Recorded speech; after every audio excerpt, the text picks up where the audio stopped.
Success Jr., Son of a Haitian Tour on June 14th. Check out our star-studded calendar and showtimes online at orlando.funnybone.com. Full kitchen and bar available as well as parking discounts for all guests. Follow us on all social media platforms and get your tickets now at orlando.funnybone.com. We'll see you at the show. Kick off the summer stress-free and sell your home with a guaranteed offer from Mark Spain Real Estate. You'll save time, make the most money, and eliminate all the hassle. Hey, it's Jack, and in a shifting market, selling your home shouldn't add more stress. With the guaranteed offer from Mark Spain Real Estate, you don't have to worry about repairing your scuffed up walls or fixing your leaky faucet. Mark Spain Real Estate's guaranteed offer program allows you to bypass the market, receive an all-cash offer, and close in as little as 21 days. Take it from one of their clients, Selena, who said, Mark Spain Real Estate was phenomenal. Prior to working with Mark Spain Real Estate, my house had been on the market for over 3 months with no success. After I met with Mark Spain Real Estate, they completely turned things around for me. I closed on the sale quickly, just as they promised. With over 13,000 five-star reviews, you can trust the most experienced real estate team in the U.S. to sell your home quickly and for top dollar. Find out what the guaranteed offer would be on your home. There's no obligation. Go to markspain.com to get a guaranteed offer on your home today. That's markspain.com and start packing. Quitting things is usually pretty easy. Like when you bought that fishing pole, used it once, and caught nothing but sunburn. Ouch. Or when you wanted to save money until that sneaker drop happened. Quitting things is pretty easy. But quitting menthol cigarettes isn't. Menthol enhances the effects of nicotine, which can make them more addictive. We can help. Tobacco-Free Florida offers free tools and services to help you stay smoke-free. You may be eligible to receive free nicotine patches, gum, or lozenges. Call 1-877-YOU-CAN-NOW or visit tobaccofreeflorida.com. This is the sound of Jack, buzz-cutting his way to a small fortune. To Jack, every time he cuts his own hair, that's $50 right in his pocket.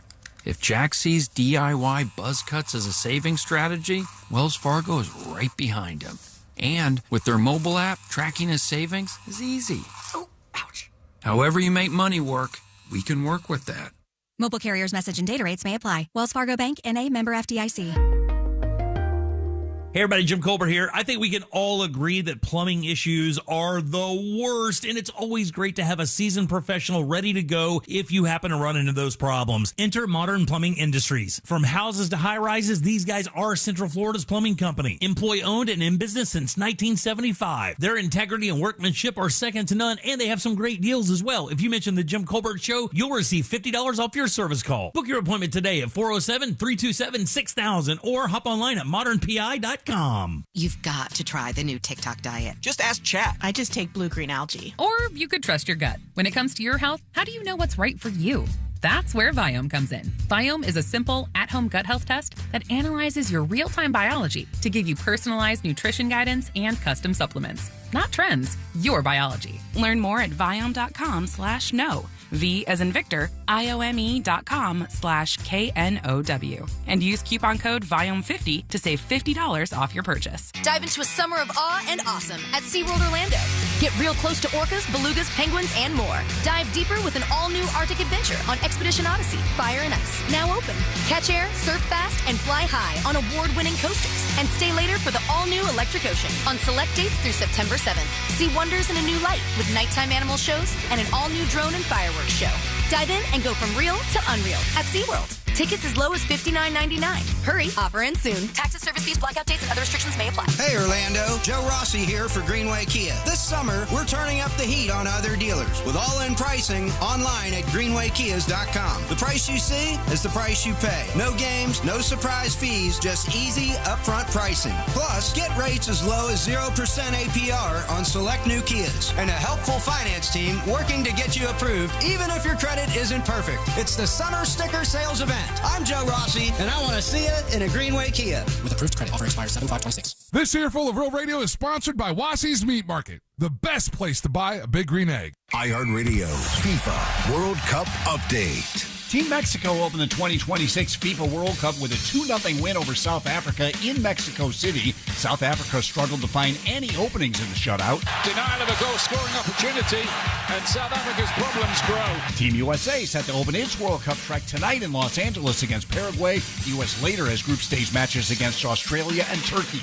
For live Fox coverage, search World Cup now on the free iHeartRadio app. Live Live from the JustCallMo.com studios. Injured on the go? Just call Mo. From car accidents to personal injury cases, Mo has you covered. Visit JustCallMo.com or dial 1-800-CALL-MO. This is WTKS-FM, HD1 Cocoa Beach, Orlando. An iHeart radio station guaranteed human. Now, your chance to win $2,500. Just enter this nationwide keyword on our website. TRIP. That's TRIP. Enter it now. Someone's going to get offended. It's just the way the world works. So to hopefully save everyone a little time and or energy, here's this. The opinions that you hear are those of the host and callers, and not those of iHeartMedia, its management, or advertisers. The News Junkie is on. The best friends you never knew you had, running through the most viral stories of the day. The News Junkie starts now. It is Friday, June 12th, 2026. Lots to get to today. From the invasion has begun to new bombshells drop in the Nancy Guthrie investigation. And will the Sunday UFC fight at the White House get canceled?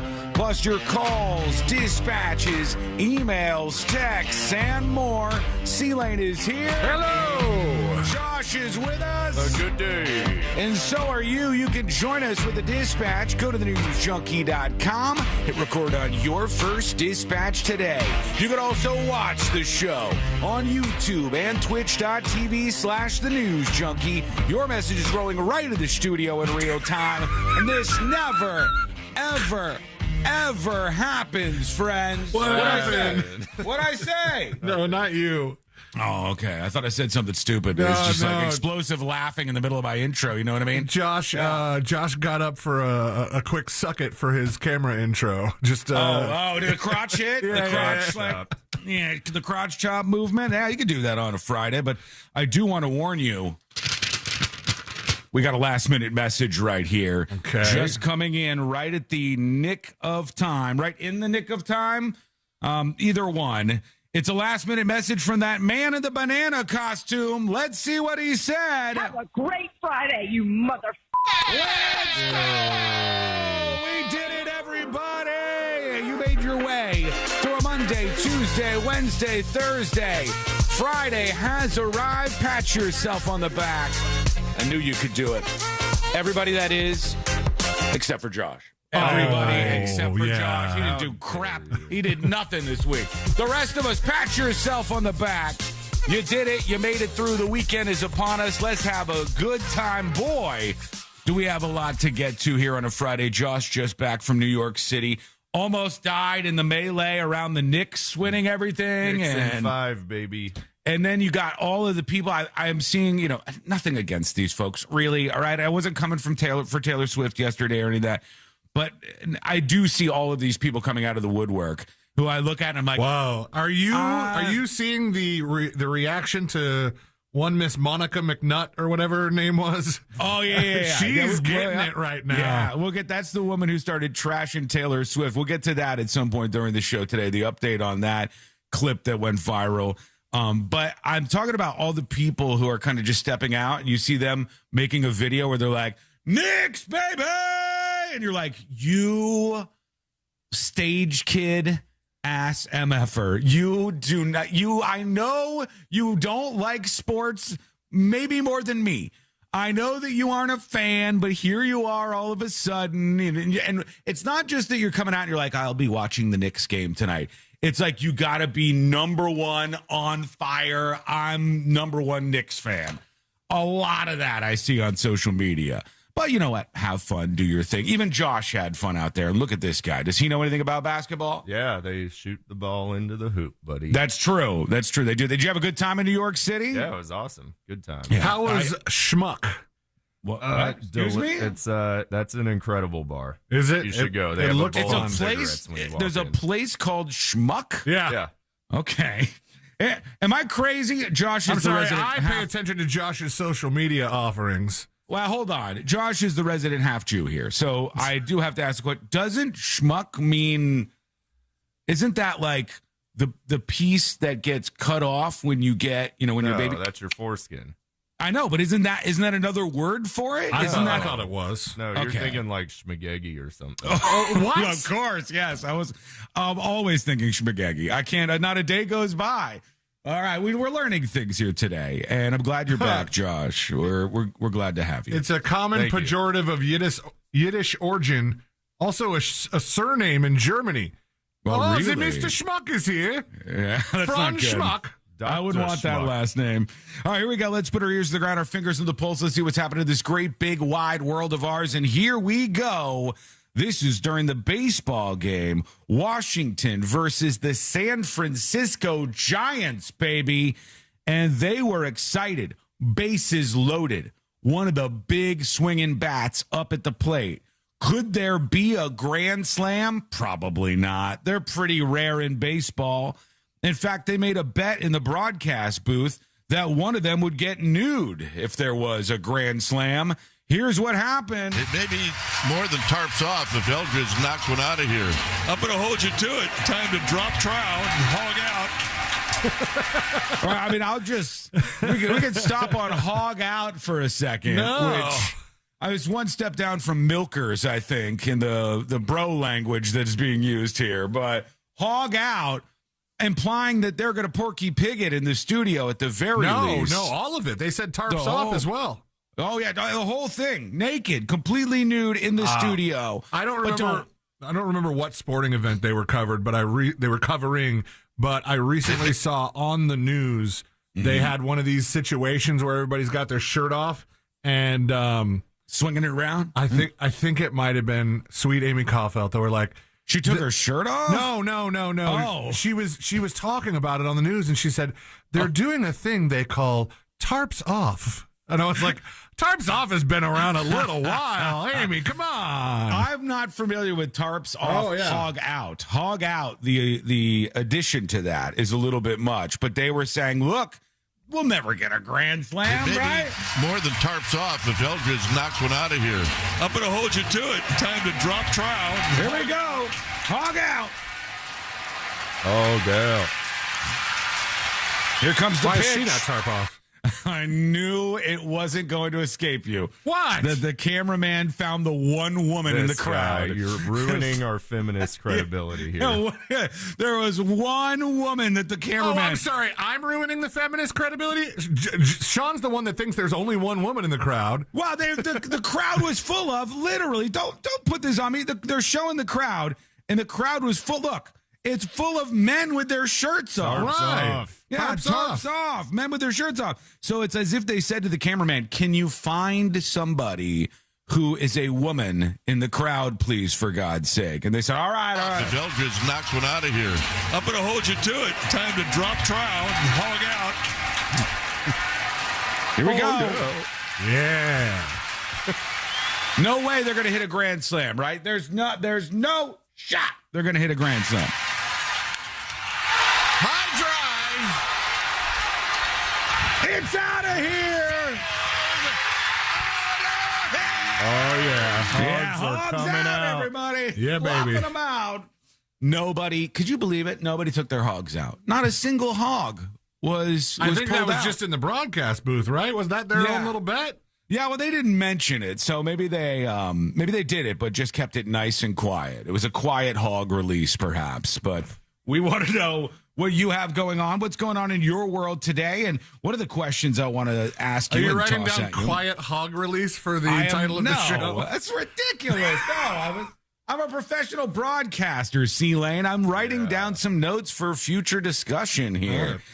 I wasn't writing down quiet hog. Do you want me release. to email it to you so in case you can't read it later? No, I can read it. Well, I don't need to read it because that's not what I wrote. All right.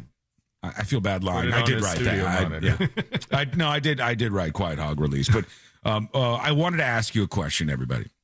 What are your thoughts? Because there's some information coming in on this. But this Sunday is supposed to be this wacky thing where they've decided to have a UFC fight at the White House. For not Trump's birthday.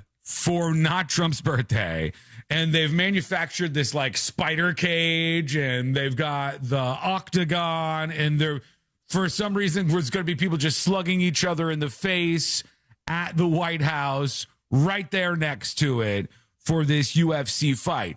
And in the last moment here, you've got this lawsuit that's trying to shut it down before the UFC fight happens at the White House on Sunday.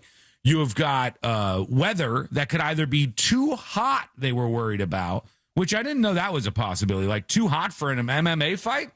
It gets swampy there. Yeah, but Josh, is it too hot for two guys to punch each other in the face? Depends if they're hog out or not. That does affect things. But also, the second thing was there could be torrential downpours and lightning. And if you got a big metal cage around your octagon, and then you're like the whole thing that they've set up out there, I don't know that they'll be able to do it if that's the case. One could argue that if you have a big metal cage around you, that it's grounding. And it's like a lightning rod. Like driving your car. Is that how it works? If you were in the middle of an octagon, wouldn't that just be a lightning target? You're like standing on the mat. Yes, but the electricity travels the path of least resistance. So if there's a lightning rod on top or just the cage itself, and it travels straight to the ground. It also would be way more exciting to watch. It would look really cool. You got two guys and they're hugging each other the whole time. They're trying to punch each other out. And then there's also the threat of a lightning strike. I might watch that. I might tune into that. They revealed the venue in full to the press yesterday.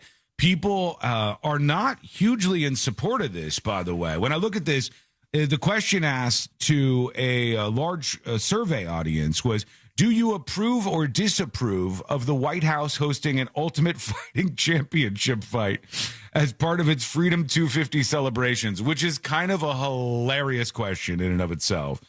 Strongly disapprove, 40%. Somewhat disapprove, 11%. That's 51% against. Strongly approve, 12%. Somewhat approve, 15%. That's only 27% against.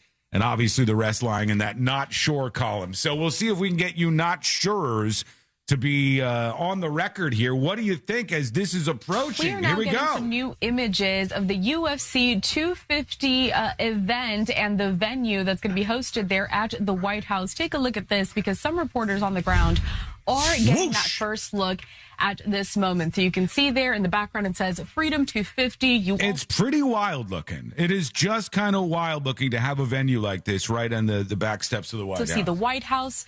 And just look at that, how it's all being set up there. The stage is set. We are waiting for this specific event to get underway in just a matter of days. Now, the UFC, again, set to hold its first event on the White House South Lawn with a mixed martial arts show timed for President Trump's 80th birthday. Whoa, wait, hold on. of the nation's Whoa, what? That's a coincidence, all right? I'll have you know. I've been told, I've been informed, no politicians lie. This is a coincidence, the timing. So how for dare America? This is about the 250. 150th anniversary. This is just one of the live images that we have. We also have this one, courtesy of multiple this one's feeds great. that we are getting down there on the ground in Washington, D.C. Now, UFC Freedom 250 set to begin Sunday night. The CEO of UFC, Dana White, friends with President Trump. And the two have discussed that doesn't matter. Year, the idea of bringing mixed martial arts to the White House. All right, so they're all set for Sunday, but will it get rained out? Will it be too hot? You have an 8-sided cage, 30 feet in diameter, ready for some MMA fighters to punch each other by the White House, because why not, baby? The United States of America. That's what's happening here. And they worry because it's already been pouring down rain on the south lawn of the White House. And now, I don't know. I don't know what's going to happen. They said, is this Dana White? Dana White says, I mean, if you read the internet, the whole effing show is getting shut down on Sunday. Dana White says, but I don't care if it snows, rains, whatever. We are going. And even lightning. You guys all played sports when we were growing up. Whenever there was lightning, you'd sit the lightning out. And then when it was over, you played. And that's what we'll do. And if there would be lightning, we'd know it days before and we would work around it. I don't care if it snows, rains, whatever, says Dana White. The fight will go on at the White House. What do you think? Let us know. Send us a dispatch, an email, even an anonymous dispatch By the way, now available on the iOS app. You iPhone users, update your app this morning and you'll have the ability to send as anonymous. All right, we have so many things to discuss today. Banger clips galore, but I'm very excited about a segment that is forthcoming because the invasion of the World Cup fans has begun. This is not a sports show. By the way, if you're just tuning in, this just happens to be some of the stuff in the news, things going viral at the moment. There's a lot of sports in the news. But the invasion is underway. All of these people from around the world have arrived in the United States of America, and they're ready for the World Cup. And this is being played all over the country. All over the continent, really. Yeah, really. It's in Mexico, too, right? I think. Yeah. There's a couple in Mexico, Vancouver, a whole bunch of stuff. So it's so big. There's so many teams, obviously, that they have to spread this out over a big area and a lot of time. But I've found the most annoying people who are visiting the United States of America for the World Cup action. Which country is he going to say they're from? All right, it's one country in particular, and I got to be the one to say it. Maybe we ought to just refuse entry. Maybe we ought to just wait until these folks are at the airport and go spin it on around, right back out of here. He told me off the air it was the Nigerians, and then I had to correct how he said it. That is not true. That's not true. I'll tell you what country That's it is. the wrong form of G. We'll see what you think about this. That is coming up next on the News Junkie. Real Radio is on Instagram at Real Radio 1041. Sponsored by the law offices of Anajar and Levine Accident Attorneys. Call the law offices of Anajar and Levine at 1-800-747-FREE. That's 1-800-747-3733. From the Clausman Law Traffic Center, car crash call. Hello! Skull Mike is back, baby. Goose Springsteen is back, running the camera, following me around during breaks. You are back. And I want to involve you in something.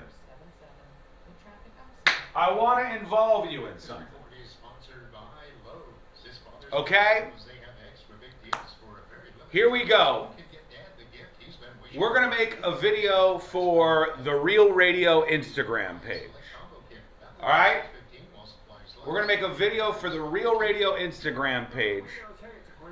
And we're going to see if you can guess which country's visitors I am going to point out as the most annoying that are visiting for the World Cup. I'm going to do a little intro, right? And then I'm going to show the chat screen, the studio screen here, in the Instagram. So I need you to be on point. I need your guesses coming in. All right? I want you to be featured on the Real Radio Instagram page. Is everybody willing to play along? I hope so. I hope so. Now let me see if this works. Hang on. My Wi-Fi is off. Let's fix that. Okay. Oh no, I gotta get off my account. How do I do this? Okay. Real Radio. I guess I just filmed the video first, right? Okay. I gotta figure out how to use technology here. All right, here's what we're gonna do. On the count of 5, I want you to start with your guesses as to which country is the most annoying when its fans visit for the World Cup. Okay? On the count of 5, get your country in your mind ready. Get it ready, and then start typing your answers when it hits 0. Ready? Okay. 5, 4, 3, 2, 1, go. What country is going to have the most annoying fans that visit for the World Cup? Hey everybody, welcome into the studio. Hope you're having a great day. Hope you have a great weekend. The World Cup kicks off, and I'm here in the studio with chat here in the background. What country What country's fans are going to be the most obnoxious and annoying as they visit for the World Cup? I have one country in mind. We're talking about it on the show today, and I have all the video evidence to prove it. What do you think, chat? What is going to be the most annoying fan base for all the countries visiting for the World Cup? Folks, have a great weekend. Be safe out there, and we'll see you next week. We nailed it.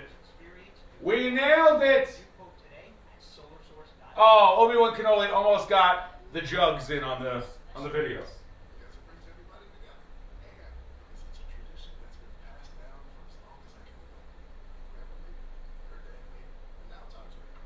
Okay. Now let me see if it came out good. Ready? Welcome into the studio. Hope you're having a great day. Hope you have a great weekend. The World Cup kicks off, and I'm here in the studio with chat here in the background. What country's fans are going to be the most obnoxious and annoying as they visit for the World Cup? I have one country in mind.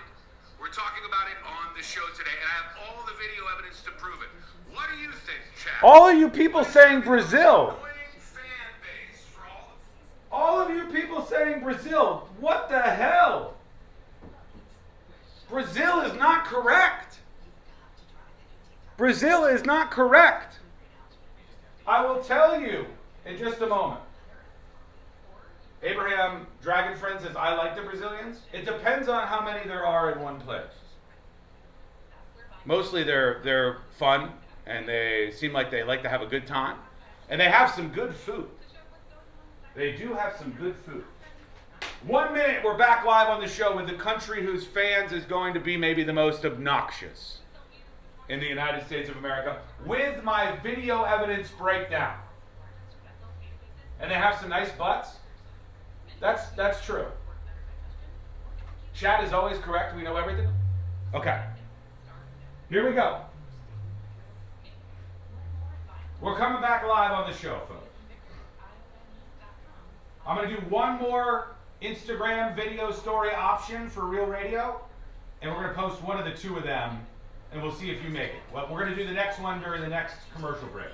Here we go. And use coupon code VIOM50 to save $50 off your purchase. And eat everything blue. No, thank you. Everyone's talking about the FIFA World Cup. But did you know the only place to hear the action for free is iHeartRadio? What on earth have we just witnessed? iHeartRadio and Fox Sports are bringing you every match of FIFA World Cup 2026 live. Can you believe it? Every unforgettable moment. Wherever you are. Lock in your preset now on the free iHeartRadio app. Just search World Cup. And don't miss the U.S. men's team's first match tonight at 9 Eastern. The world will be listening. How about you? For all your plumbing needs, go to modernpi.com. Now, your chance to win $2,500. Just enter this nationwide keyword on our website. TRIP. That's TRIP. Enter it now.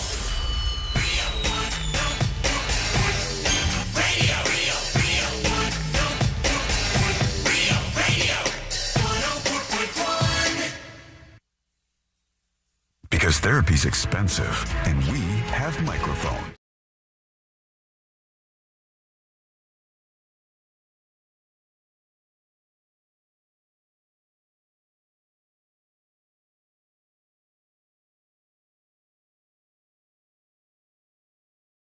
Weekend is on, and you are in the most viral newsroom on planet Earth. Learn more about this show, podcast, live stream, radio show right here on this fine station at thenewsjunkie.com. The World Cup is on, whether you like it or not. And I know some of you are like, God, I hate that soccer. I don't like it here in America. It's not for me. Give me some baseball or football or whatever. I only care about the viral aspects of this. And I will tell you without a shadow of a doubt, there is one country that has made their way onto the shores of the United States of America. They are here to celebrate and party for their World Cup team, and they are by far more annoying than all the rest of them. All right? Every other country that is funneling human beings into the United States for the World Cup right now, the travel is out of hand. It's wild. There's people from all over the world coming to the U.S. Sean's just worried they're going to stay. I'm fine with some of them staying, but not these people. And I asked in chat during the break, I was like, which country do you think is going to be my one that I'm pointing out for being most annoying as visitors for the World Cup? And there was so many people saying Brazil. And I'm like, Brazil? Brazil wasn't even on my radar. I think of like the Brazilian models that go to the soccer games. I think of the great Brazilian players that I can't list off. The great wax. I mean, I don't think that's an issue, but there is an issue out there. It's one country and their visitors. You got to go. I'm sorry. There's only one way to handle this. We need to reject them when they arrive at the airports. That country is Scotland. All right. And this is Leave just them alone. A fact that I will prove to you over the course of a couple of clips that I'm going to play for you here. The Scottish fans have made their way into the United States of America, and they won't stop. They just won't stop. All right? There's no rest for these people. And I think, Josh Seelane, I think I'll bring you around to my side of thinking here. But here's Exhibit A. This is them heading over from Scotland. This is before they even arrived in America, okay? Thousands of Scotland fans are making the journey across the Atlantic to support the nation. The party's already begun at Edinburgh Airport. Those travelling were treated to a march led by members of the military tattoo pipe band with Highland dancers. Okay. Sounds fun. Can we do a bagpipe count, please? Let's have a side bet on bagpipes, please. All right, this is before they even left. Are they all singing at the airport together? Oh, God! All right, this is before they even arrived in the United States of America. This is the Scottish contingency of fans. You're just mad about the bagpipes. I do hate bagpipes. This guy Josh hates funerals for cops in Boston. You heard it here first. Days now, the first World Cup match in Foxborough, and we have breaking news right now. A thrilling sight for soccer fans within the past few minutes. The French national team arriving at their hotel in Boston, the Four Seasons. You can see just a crowd of fans waiting to see the players pull up. All right, so you got the French people out here. They seem all right. They're getting the autographs and eating their croissants and whatnot. The biggest star in the sports, Mbappe. France will be staying in the city and training at Bentley College in Waltham. Their first matches are in New Jersey and Philly before they play in Foxborough on June 26th. The tournament officially starts, though, with matches in Mexico tomorrow. That's right. For fans of Haiti and Scotland, the real excitement is right here on Saturday. So Scotland is playing Haiti. That seems like a weird mix-up. Culture clash on display there. But the Scottish and the Haitians are playing in the first round, and you get these kind of interesting mixed matches or whatever in the World Cup. But now to the Scottish fans as they have arrived. They were partying before. Now they're in America. WBZ's Mike Sullivan caught up with fans who were landing at Logan Airport. A lot of excitement, Mike. Oh, a lot of it. I mean, Logan Airport is starting to look like a stadium with a lot of these fans already showing up in uniform, including the Scots who came in a kilt, some of them wearing that kilt for the entire flight across the pond. Of course. Scottish fans are known for three things: their kilts, their chants, and their libations. Been drinking since, what time did I get up this morning? 1 o'clock in the morning I got up. I'm not seeing the issue. These seem like fun people. He said, I've been drinking since, what time did I get up this morning? 1 o'clock in the morning. I got up. So this guy's drunk already. He just got to the United States. He's been drinking the whole time, okay? Some fans began heading to the airport, bound for the U.S., bound for the World Cup. We ran out of beer. That's my only complaint. The flight ran out of beer, ladies and gentlemen. This is the Scottish contingency coming over to celebrate the World Cup. And this man says, oh, the only problem we've had so far is our entire airplane ran out of beer. And on the airplane, they're all in their kilts. They're all playing their bagpipes. It gets worse. Pilot telling us when the beer ran out, he switched to wine. So I'm going to go and have a nice whiskey. Whiskey. At my he digs, went to and the I'm going to duty get into free. town. I'm going to find cheers. That's what I want to do. I want to find cheers. It's the spot. I'm sorry, what? This guy who woke up at 1 o'clock in the morning and started drinking beer, drank all the beer on the plane with the other Scottish people, and then when the beer ran out, they started drinking all the wine. They Wade Boggsed it. Then they did the Wade Boggs challenge, and then he got to the airport and went to the duty-free store and loaded up on whiskey bottles. And now he's trying to find the Cheers bar. He hit the duty free before he left. I don't think you can shop at the duty free when you get to your destination. You could bring that right in the airport after because he's got them already. Yeah, you buy it when you're past security. Yeah. So he buys them at the airport. He's got all these bottles and everything. He's rolling those through, and he's like, I need to find Cheers. I need to get on into the Cheers bar right now. This is where these folks Where are. everyone knows your name. By the end of the weekend, Boston will know the Scots, certainly by their attire. What's an airplane seat like in a kilt? It's a bit hot and sweaty. Fans showed up ready for the games this weekend. Some shelling out thousands of dollars to see I don't the know. team play Hope we get to the football final. for the first time in 28 years. Quite expensive, yeah. It was the Category 1 tickets. First on sale, they were about 1,200 quid. Yeah, I have no idea. I can't. They speak the same language. First on sale about 1,200 quid. I have no idea what these guys are even saying. They're hammered, and they won't stop. They're bringing their bagpipes absolutely everywhere with them. They get off the plane. They're in the airport. Here's one of the Scottish guys. Tell me you want this in your city. I would like this in my city. You're out of your mind. I'm going to hire a bagpiper to show up at your house. Do it. Starting early tomorrow morning, Okay. Josh. I look forward to it. And then all day tomorrow. And then you get the bagpipers just... Sunday morning for Sunday morning coming down when you wake up. The bagpiper. I'll get the scotch ready. Oh, God. They don't stop. Everywhere they go, That's they're some playing whiskey. the bagpipes. Here's another guy. They finally got to the bar in Boston. I don't know what bar they're at, but guess what they're doing? Oh, wow.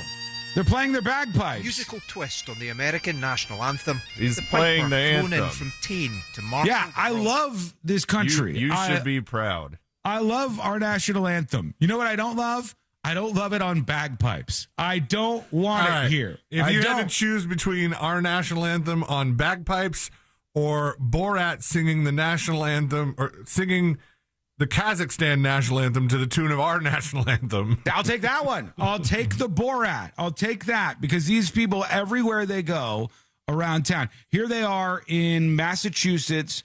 They rented out a house, I guess, or something for an Airbnb. They put up all their stuff. They walked outside the house. The second B stands for bagpipes. They have invaded the city.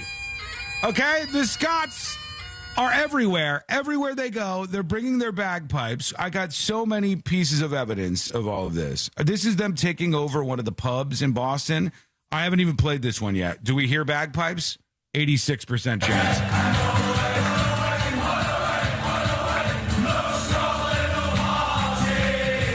I don't know this song. Probably the Proclaimers. That's their only band. Yeah, they don't have many. The Scots. There's not a whole bunch of big No, bands they that have come out. bagpipes and the Proclaimers. I mean, they can drink. These Scots are drinking. They will not stop out there. Dwayne says, this is what makes the World Cup a fun time. People coming together from across the globe to watch matches instead of killing one another. True. Absolutely true. Yeah, it's so interesting. And it's not really just that you have, and obviously I'm kidding. It's not really just that you have like people coming over from Scotland and they're headed into the United States and there's going to be a little bit of a culture clash. It's that you have big groups. So they're insulated. So the Scottish people are going to have like all their Scottish friends around them, and everywhere they go, they'll have like a little bit of Scotland coming along with, and then you'll have that for every country. That was just a glimpse at Scotland coming to the United States for the World Cup. Imagine that if you did that for every country. Imagine all the didgeridoos if I played you a compilation of what's going on with the Australians arriving in the United States of America. Fun too. I'd be down with it. You guys like didgeridoos too? Oh yeah. Have you ever heard of Xavier Rudd? No, and I don't want to. This guy's because if never he plays heard of Xavier Rudd. You haven't either. Yeah. What's his middle name? I'm a big Rudd head. He doesn't have a middle name, actually. Yeah, he does. There's no way. By the way, we got to 5. 5 bagpipes? Yeah. That's the 5 bagpipes is like you've gone way over the limit. I've almost I've almost said something wrong. The 5 bagpipes. Those are different kind of pipes, my man. That's not how I really feel about the bagpipers, just for the record. Despite the kilts and all that. I love them. I think it's great. I think this is interesting. I think it's an interesting thing. That's why I've been talking about all these people getting to experience America and the culture clashes. The funny part about, because I think when you just watch the interview and it happens so fast and they move on to the next thing in the news, you don't stop to think about what 1 a.m. in Scotland means. You know, I start drinking at 1 a.m. I've been drinking all the time. I ran out of beer in the plane. 1 a.m. in Scotland is 8 p.m. the previous evening in Boston. They're hammered, man. Like 12 plus hours. They all got their kilts on. They're hammered, and they're like, all right, we all have standard issue Scottish bagpipes. Take them out. Let's go. Here we go. So let us know what you think. Hate it, love it. Tell us how you feel about all this stuff that's happening with these countries coming into the United States of America. Give us your thoughts on the dispatch side. Record yours. You can click anonymous if you want to disguise your voice in the app or on thenewsjunkie.com if you record a dispatch on the website. And send your emails in. Tips, TIPS, at thenewsjunkie.com. All right, quickly, a couple of emails rolling through. Huey says, Shawnee, we're talking about budget cuts, tax cuts, shortfalls, and all of that good stuff. One way to save money is to have one fire department and police department per county. You were talking about Palm Beach County and the huge budget for all of this stuff. Palm Beach County could have has multiple smaller departments duplicating expenses, and that drives the price up immensely. There's so much duplication of tasks that cost gap could be closed by having one point of service. There are 38 counties. There should be 38 fire services. Wiggle, wiggle, pop, pop, says Huey with an email. I don't know. I don't disagree. I think that there's a lot of overcomplications. Nobody ever wants to bring the budget down. They just want to take more and more of your money. I'm here to fight for you to keep more of your money that you work for. That's it. That's literally the bottom line. I'm not a team sports player for politics. I'm here to fight for you so you keep more of your hard-earned money. And I think that that is important. That's one of my key things that I try to focus on. However, I will tell you, Palm Beach County is a big-ass county. It is a big-ass county. So it's a lot of space to cover. And maybe that's why they break it up. I guess you could still do the same fire department. You couldn't have just one place. I know that. It's too big of a county to pull that off. The rest of these we'll have to save so we don't fall too far off time. Somebody has been up to no good near the White House. They found something absolutely massive in scale. It was hidden before their eyes until they got up a bit higher and took a look. What was it that they have discovered near the White House that has prompted an investigation? That is coming up next on the News Junkie. Classic Alternative this weekend on Real Radio 104.1. When she says she loves me. Real Music Weekends, a classic alternative. This weather report is brought to you by Mills Air.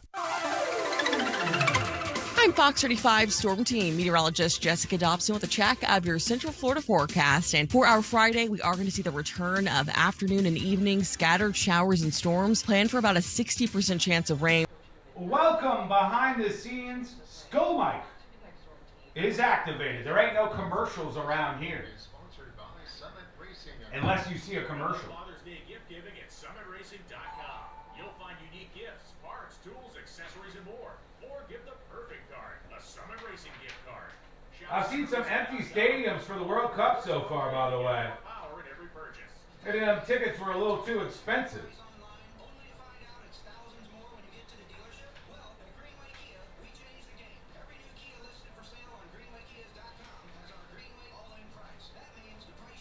Okay. Hey everybody, how are we? Can we get a gif of Sean in a kilt playing the bagpipes? How do we not have that? How do we not have that? Dan says the 8647 crop circles by the White House. Somebody, you know what they did, which seems kind of messed up? I think they must have gotten like grass killer and slowly but surely walked around this huge field right by the White House. And the person must have used grass killer to make an absolutely massive in scale 8647, which you obviously know what that means, most of you. 86, get rid of. 47, the current president of the United States of America. 47th president. So the person must have they must have killed the grass. They must have put grass killer down in a giant 8, a 6, a 4, and a 7 to pull this off. I will show you what it looked like. We'll talk about who's behind this and what they know so far when we come back. Tanya said, had to be a few people doing it. That's a large task for one person. The thing is, if it was one person, wouldn't some security somewhere be like, why is that guy doing the figure 8? And you're pouring down the grass killer in a figure 8 shape. Wouldn't that be pretty obvious? At some point, okay, I know what you're doing, man. Some people have too much time on their hands? Yeah. Where do they do this? I will show you when we come back. I'll give you the visual. In 2 minutes, in fact.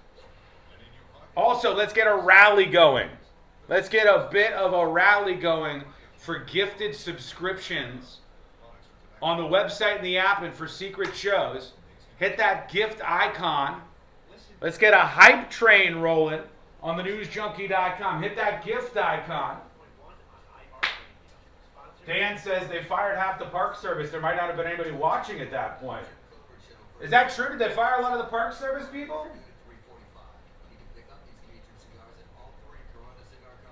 Okay, we're coming back right now. Time Obi out. Do I need to? It's Friday. I did not want to ban anybody. It's never out of the question, though. We're coming back live on the show. The commercial break for you has been basically nothing. We were chitting and chatting. And now we're back in the saddle. All right, here we go. For you. That's where Viome comes in. Viome is a simple, at-home gut health test that looks at your body's real-time biology using RNA to show what's going on inside you right now. Not trends, not guesses, your biology. With your results, Viome gives you clear, personalized, actionable guidance. Which foods help you, which ones don't, and which supplements your body actually can benefit from. All based on the world's largest gut health databases and thousands of clinical research studies. Many people who use Viome report better digestion, more energy, and an improved mood within months. So stop guessing. Start knowing. And maybe still eat the kale? Maybe. Learn more at Viome.com/know. V as in Victor, IOME.com/KNOW. And use coupon code VIOME50 to save $50 off your purchase. And eat everything blue. No, thank you. The stock market can't go up forever. What's your plan for what comes next? If you don't have an answer, Noble Gold Investments can help. Noble Gold helps investors protect their portfolios with physical gold and silver. Download your free wealth protection kit at noblegoldinvestments.com before it's too late. noblegoldinvestments.com. This earful of real radio is brought to you by JustCallMo.com. Injured on the go? JustCallMo.com.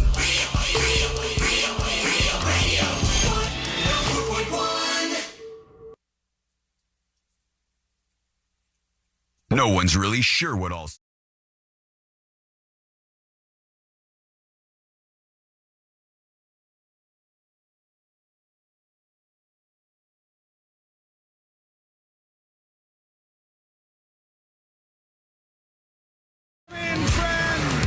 So good to see you. So good to be with you. You are now in the world's most viral newsroom, and we have a lot to get to here. The weekend is upon us. Learn more about the show over at thenewsjunkie.com. Somebody had a hidden plan and a hidden message at the National Mall in Washington, D.C. Now, maybe this was supposed to be tied in to this big UFC fight with the whole giant structure that they put next to the White House. But somebody had to sneak this in. I don't know how they did this. but they put a big hidden message on the National Mall at the White House. I'll tell you what it was, what's going on, et cetera, et cetera. Josh is with us. He's fresh back from New York City.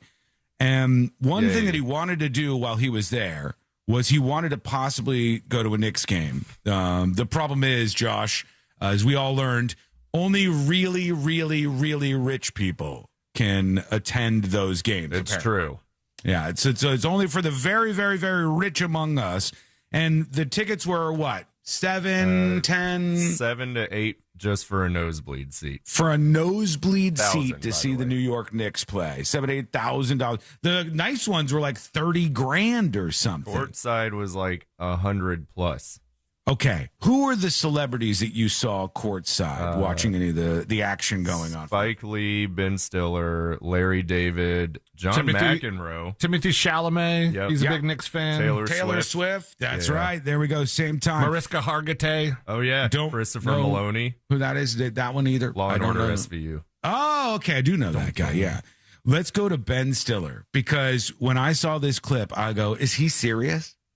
That's the first question I have for you. I'm going to play Ben Stiller talking at an interview that they did for the New York Knicks game and all the hype around all of this stuff. I'll get into what happened on the National Mall in a second, but I just wanted to put this out there to see how people felt about it.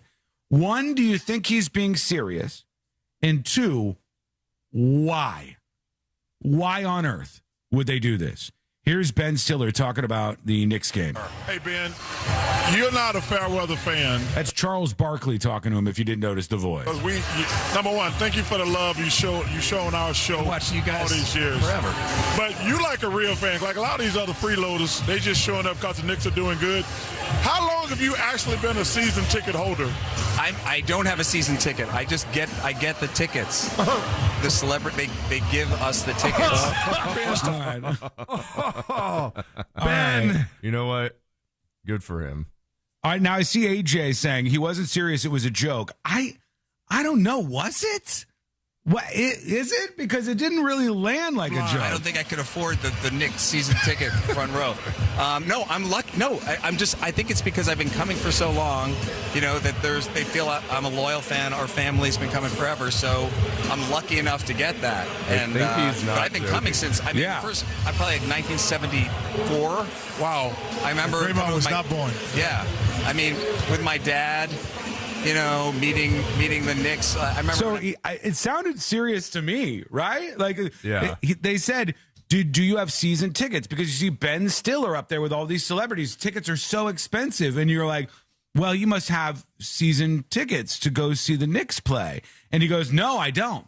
They just give me free tickets because I'm a rich, famous celebrity. And I don't think he was joking, but isn't this the weirdest, dumbest thing about celebrity culture? The people with the most money and the most resources get free stuff like that, and Joshua Marie Fowler can't get a seat at a damn Knicks game when he goes to visit New York City, for God's sake. I can't believe it. You should be more famous, Josh. I'm trying. Did you hear him, realize how tone deaf that was going to sound when he said celebrities, but he cut off the word right in the middle? Did he? He's like, I don't have season tickets. The celebrity, they just give me. He's like, oh, no.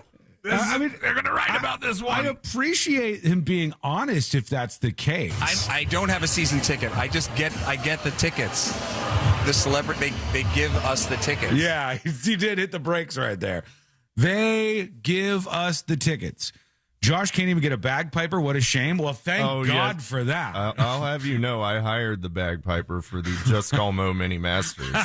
He's got contacts. So I have a bagpiper. And this still we're seeing. Is that Tina Fey a couple seats down from him? Right here, yeah, Tina Fey. Yeah. That's Tina Fey. It's Ben Stiller.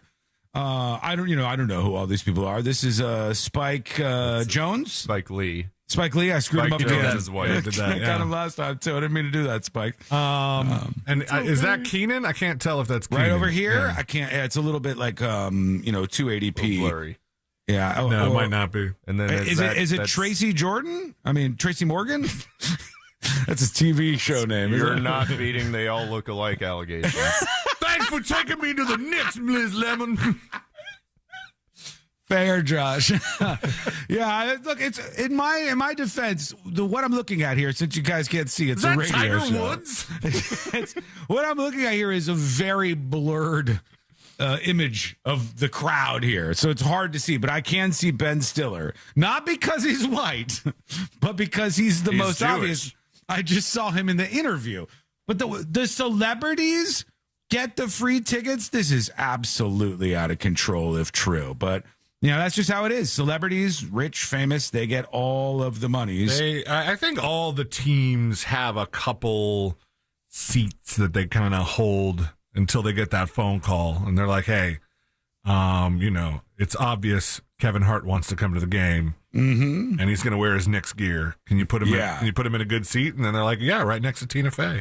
But how do you know? Like, if somebody more famous calls, do they get the ticket over you? Would Ben Stiller get outgunned? I wouldn't be. I don't know that Ben Stiller would. Yeah, he's a big name. He's involved in a lot of stuff. But I think there would be like some lesser name, like I think who plays the referee from Semi Pro. The corn dogs, Jackie. Oh, yeah. That guy's been in so much stuff as in like smaller Rip roles. Torn? Is that Rip Torn? No, not Rip Torn. You can dodge a wrench, you can dodge a ball. Yeah, well, he might. He if Rip Torn were still with us, Rip Torn, he might, get kicked, get booted a couple rows back for more famous people. That's how it happens. Let's go to the thing I teased here at the National Mall. They must have done this surreptitiously. I don't know if it was a crowd behind it, but somebody did it. And on the National Mall grounds, I guess they must have been like poisoning the grass. And they did it in all of these circles to make a giant 86-47. All I see is the 8. The 8 is the only one that really maybe they ran out of grass killer after they did the 8, because I think that's what they had to do. They put like grass killer on something and they were smushing it down.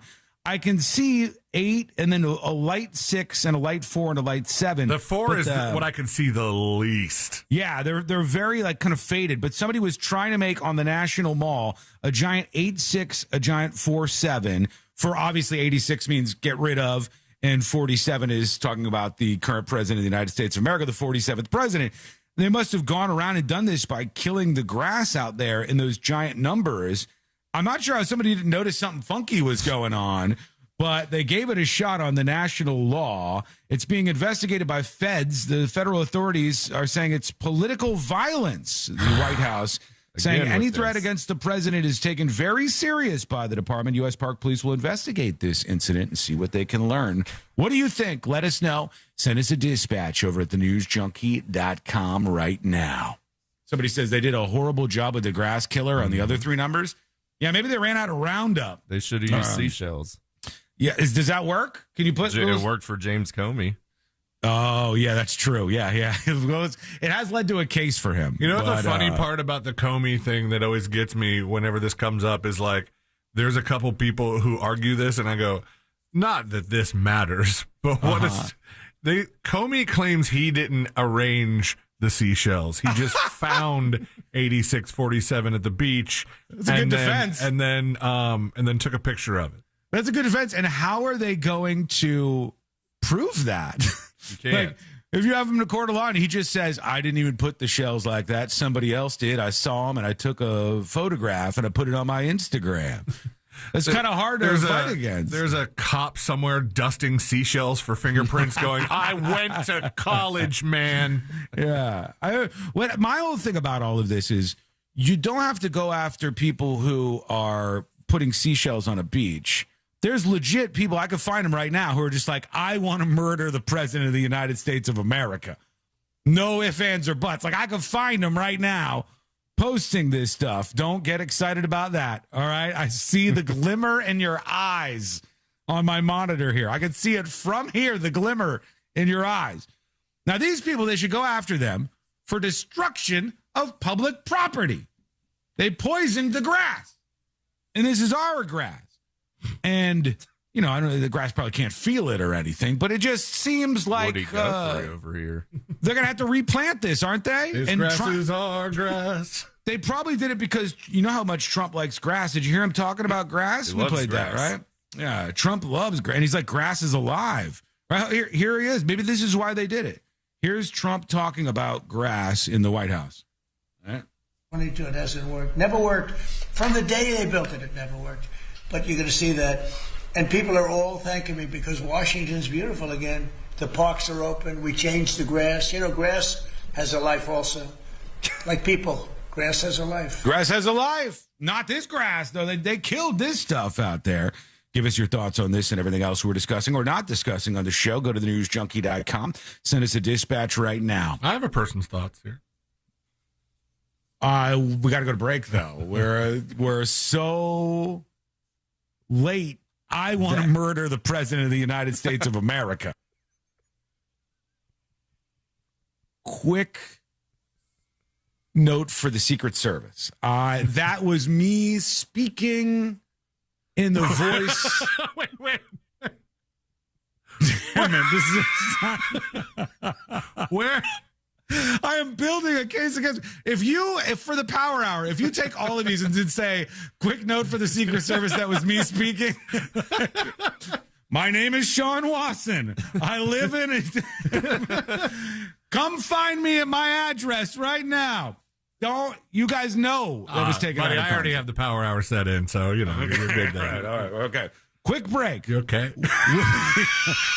Not going well for me. Not going well. Is your AC still broken? No, it's good in here now. Good. Yeah. Everything's back to normal in the studio today. It's all good. When we come back, I have one of the most amazing clips that's making the rounds. A man rescued from a dire situation. Wait until you see this. I'll play it for you. You're going to hear what this guy had to say in this amazing moment, because that is coming up next on the News Junkie. It's happening. Again. July 3rd. Get ready, Mount Dora. We're coming. From the Clausman Law Traffic Center, car crash, call Clausman Law. Clausman Law. All right, everybody. All right, welcome back.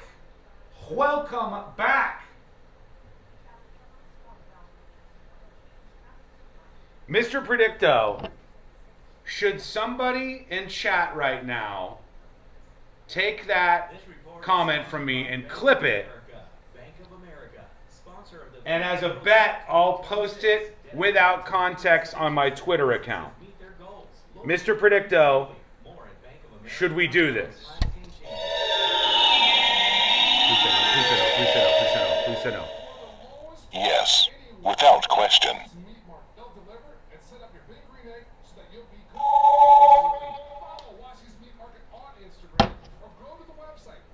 I think it's broken.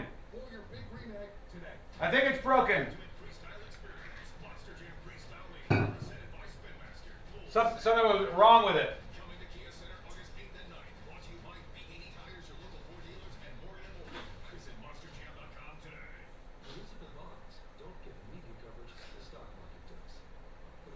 We don't have to abide by what Predicto says, do we?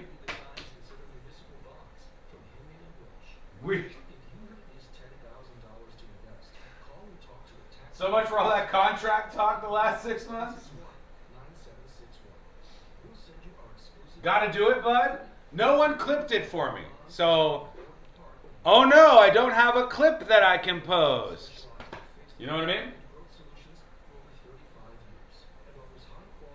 You must abide by Predicto? Mr. Predicto needs new batteries? You know what? You're the second person that said that. That's probably what was wrong here. So we shouldn't listen to Predicto. Couple of minutes and we're back live. Sean says, Bird Nerd, will you be giving away your t-shirt collection when they arrest you? Yes. Yeah, I might as well. I'm not going to need it. Secret Service will be at his house later? There is a chance. Time to start a best of? Well, there's a chance. All right, couple of minutes. As I said, we are back live on the show. Hey, quick announcement for you. Secret Shows, a special edition because Joshua Fowler, right here on the grid, back at HQ next to C-Lane.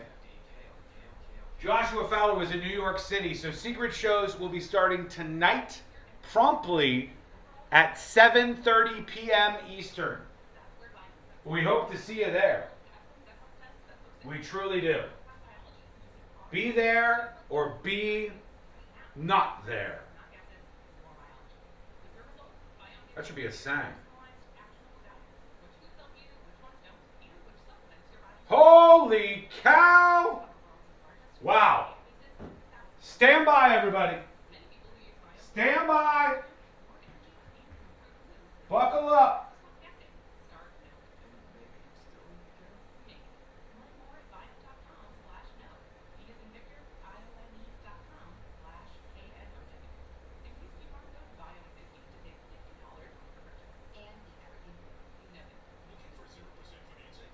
Boom! Thank you, Cat PH, with the 5 gifted subs. Big support. Thank you. Big support. It matters. It really does. Thank you so much.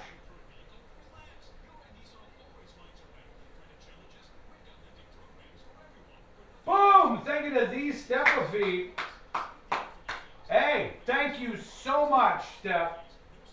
Thank you so much for the 5 gifted subs. That's amazing. Greatly appreciated.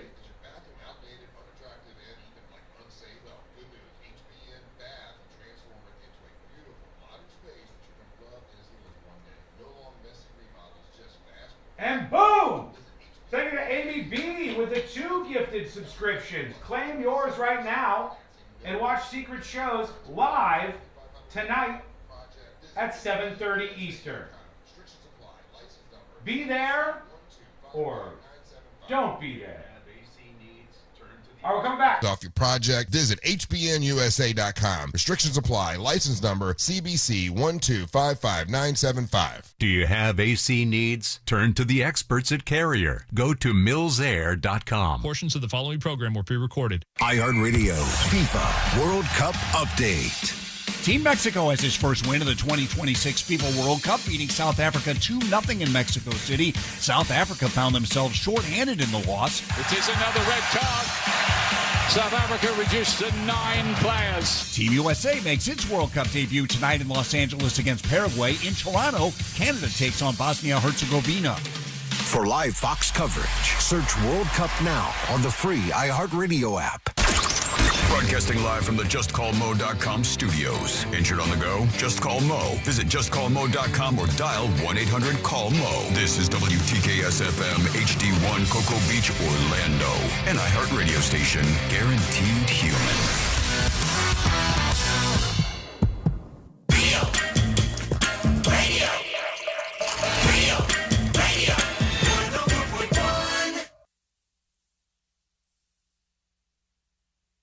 The most viral news.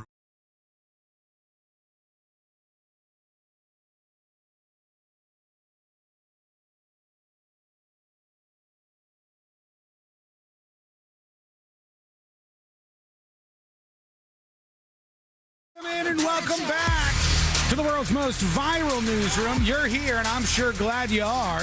Learn more about the show, the radio show live stream and podcast. Go to thenewsjunkie.com, thenewsjunkie.com. Lots to get to as we roll on here on a weekend show. We're so happy to have you on board. We're celebrating early, and we hope you are too. But I got to share an amazing viral moment for you. And this is one of many. Of course, I try to collect before the show the most insane stuff that's happening around the planet. All this stuff that's going viral. So you get to learn about it here, and then you'll see everybody else talk about it afterwards. You'll see the news organizations. I swear to God, C-Lane, how long ago was it?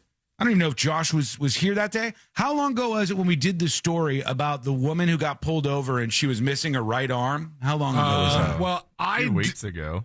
I did the story like a handful of weeks ago, and then it went a little bit, like it was definitely in the news, but not as many people talked about it until the footage was released, like the actual body cam footage from the police officer where you see the woman like holding up her stump and going, hey, like, I don't have a right hand, that you're obviously mistaken about what you thought about this. Hand to God.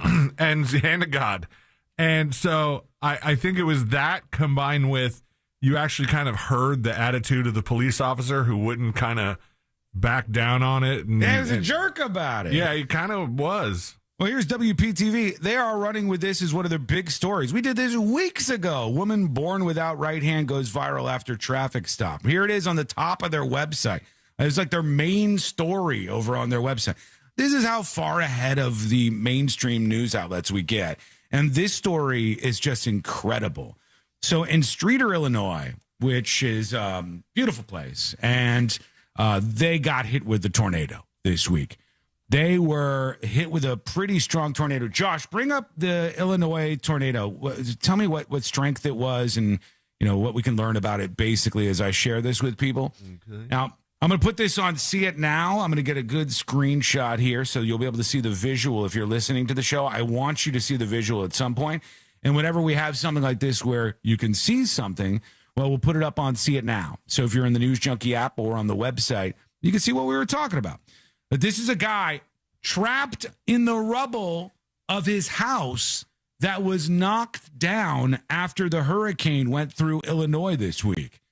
And somebody came up, and I want to get your thoughts after I play this clip. I'm going to play the clip. I'm not even going to stop it. I'm going to let it roll, and I want you guys to give me your first thoughts as to what you're taking away from this. But there's a guy trapped underneath the rubble of his house, and some people walk up. Here we go. Oh, my God.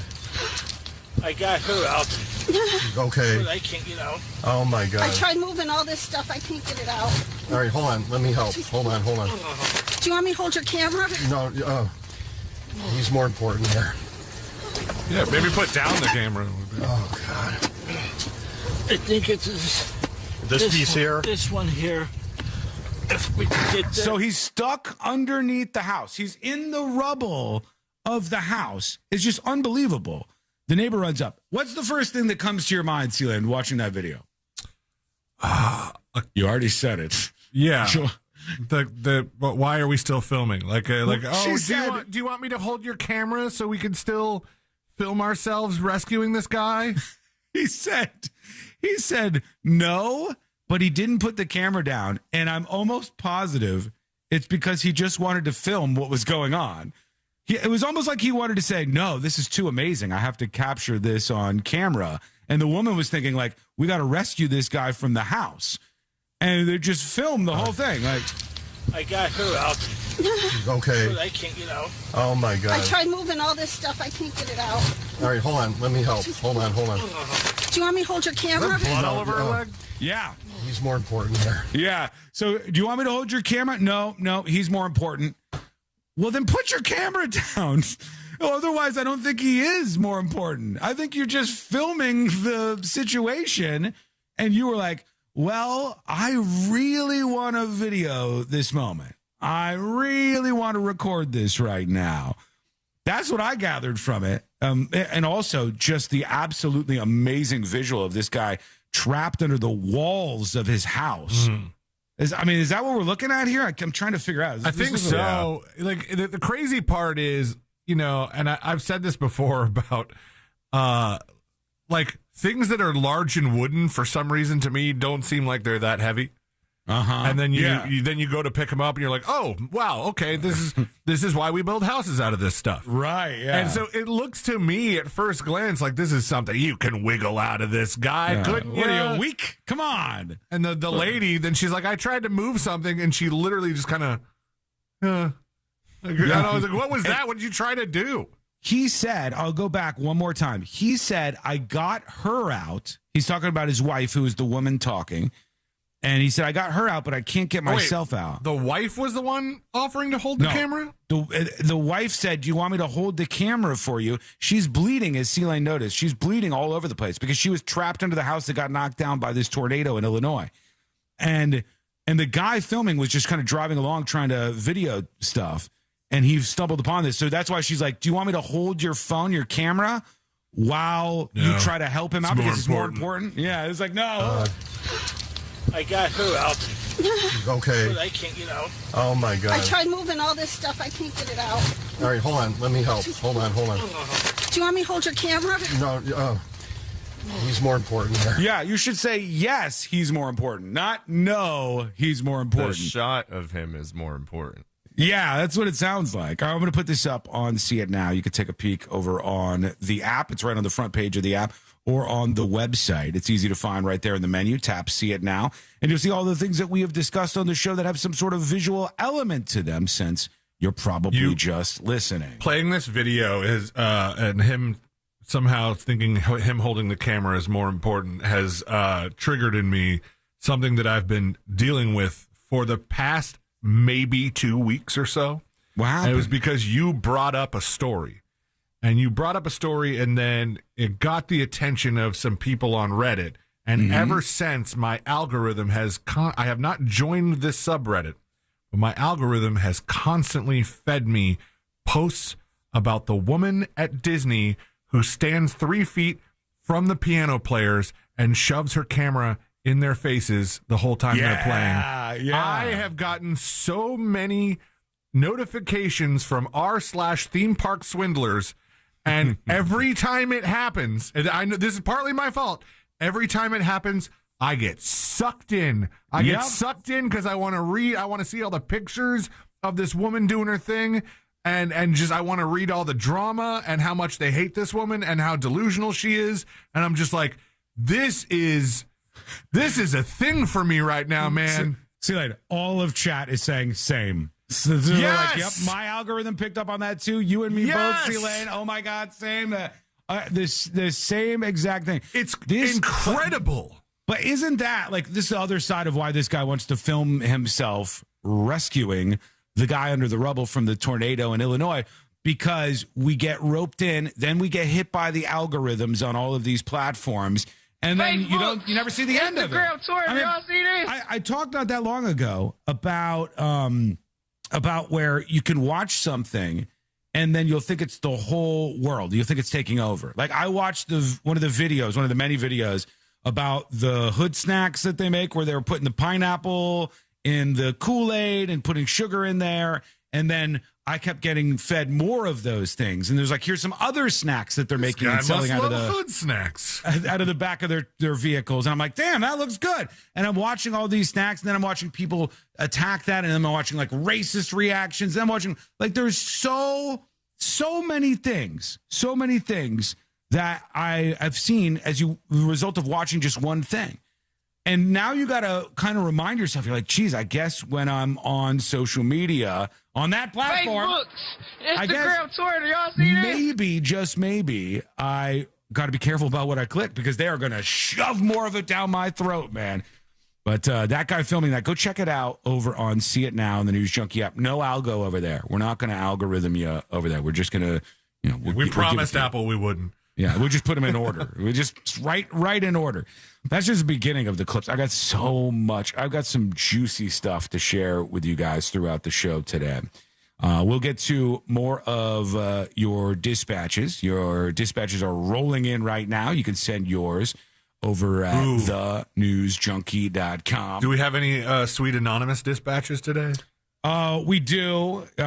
So far, I see somebody mad at me here. You want me to play one of them? This is somebody mad at me. Yesterday, for the record, it's like, hey, you're crazy right-wing person. Now, today, so far, it looks like I'm a left-wing lunatic, just for the record. I knew it. Yeah, it's really both sides in you, I guess, is what I'm seeing. But here's anonymous. You guys couldn't be more wrong about the term 86. If you can show me one rap song where it's not used as a reference to murder, then I'll agree with you. Oh, okay. Every single rap song that references the term 86 is talking about murder. Okay, let me tackle that, all right? Thank you. I'm a left-wing lunatic, he says in his title over here. You're wrong about 86, and you're a left-wing lunatic who refuses to accept reality. Some of you are brain broken. You're brain broken on both of the extremes. You're in team sports zones. You're crazy as hell. Let me just tackle what you're saying. You said, and I quote, you guys couldn't be more wrong about the term 86. if you can show me one rap song where it's not used as a reference to murder, then I'll agree with you. Why on earth have you limited your knowledge or fact base on this entire subject simply to the inclusion of 86 in rap lyrics? I have to tell you, I've been familiar with 86, and it wasn't from rap lyrics. It wasn't from rap songs. It wasn't anything to do with that. Mike's actually right. More 187. Yeah. All right, On 187.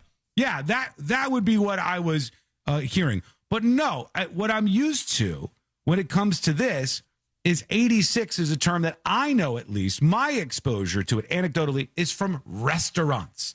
Okay. But what you have done in your phrasing is you said, I can't be convinced unless you find me a rap song where it's not used in this way.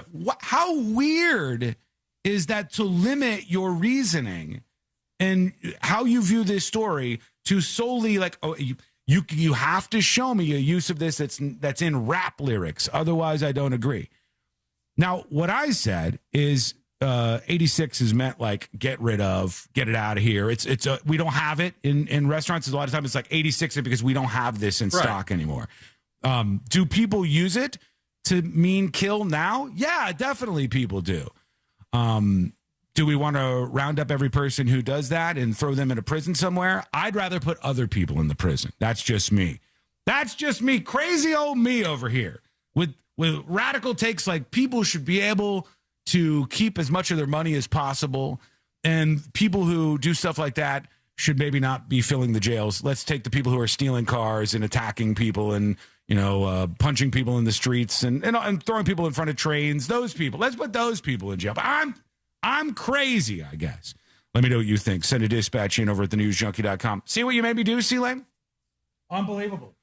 I just wanted Josh to hear the voice. And I just play an anonymous dispatch. Crime show.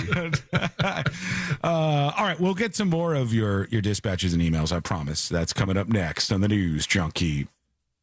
Real Radio is the Jim Colbert Show. We all sound like we just had sex. Don't touch. Does anybody do innuendo better than us? I mean, deep cut innuendo. Seriously. Don't touch it. Deep cut. The Jim Colbert Show. Weekdays at 3 on Real Radio 104.1. From the Odoo.com Traffic Center. Odoo.com, the only business software you will need. There's an accident on the ramp from 551 to 408, causing a little bit of a delay. Slow traffic on I-4 westbound between Sand Lake Road and 535. Also, very slow ride between 441 and Osceola Parkway if you're on the Florida's Turnpike. See traffic troubles? Call the Valvoline Instant Oil Change Traffic Tip Line at 866-676-8477. Hello. Welcome behind the scenes of the show. Skull Mike activated. I thought it was 187 in rap. Of course it is. I mean, do rappers say 86? Probably. I'm sure there's some rap lyrics that say 86. But it's weird that you go like, hey, this means murder. And these people they should be put in jail. And my point was, by the way, I'd rather that person be put in jail for destruction of the grass. And I think if you want to find people who are threatening the current president, you could literally just go on X and search for, I'm going to kill the president or something, and you will find people who are just openly saying this. And those people you should go after. But politics, as you can see almost every day on this show, melts people's brains. Melts them. Melts them.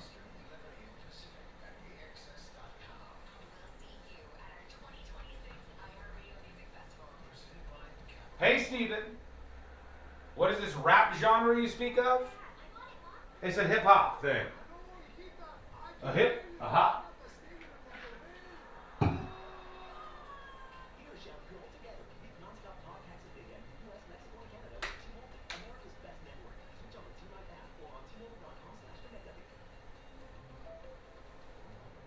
Is Comey a big rap fan? Well, allegedly he just found the seashells on the beach. which that is the least believable thing of all. That's the least believable thing.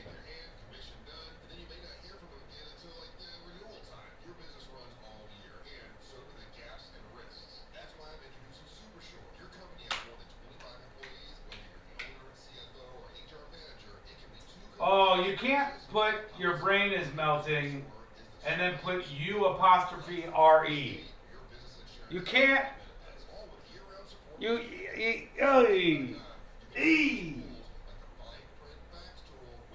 Oh my God, there's an AI video of people peeing on Austin Metcalf's grave. I'm going to find that poster and dox them right now. There is. That is a thing. Yeah, there's definitely AI videos of people peeing on Austin Metcalf's grave. I don't think anybody's done it for realsies. At least not as far as I know. Oh, hang tight. I got to announce all these gifters here because we got more coming through. I got to announce all these on the air so we can get them all gobbled up. Hello? Yeah, there wasn't really a good cut point, so we might have to. Did you? Okay. No worries. I really did just want to hear the voice change. Yeah, no, it's fine. Just throw a little heat out there. It's okay. Did not know that there was. Yeah, it's all good. All right. What's going on with Drucklinger? What did you do? Okay, hang on. Let me try this in a second. Hold on. I gotta put these gifted subs up here. Pierogi with 3. Pierogi with the 3 gifted subs. Thank you, Pierogi. Go nab those. Thank you for the support. Go get them at thenewsjunkie.com right now. What did you just ask me? I totally forgot. What did you do to make Drucklinger slow? Okay, let's see. I'm blaming the makers of Drop Slinger for this, but now when I come back and I hit the, okay? Like it waits a little bit.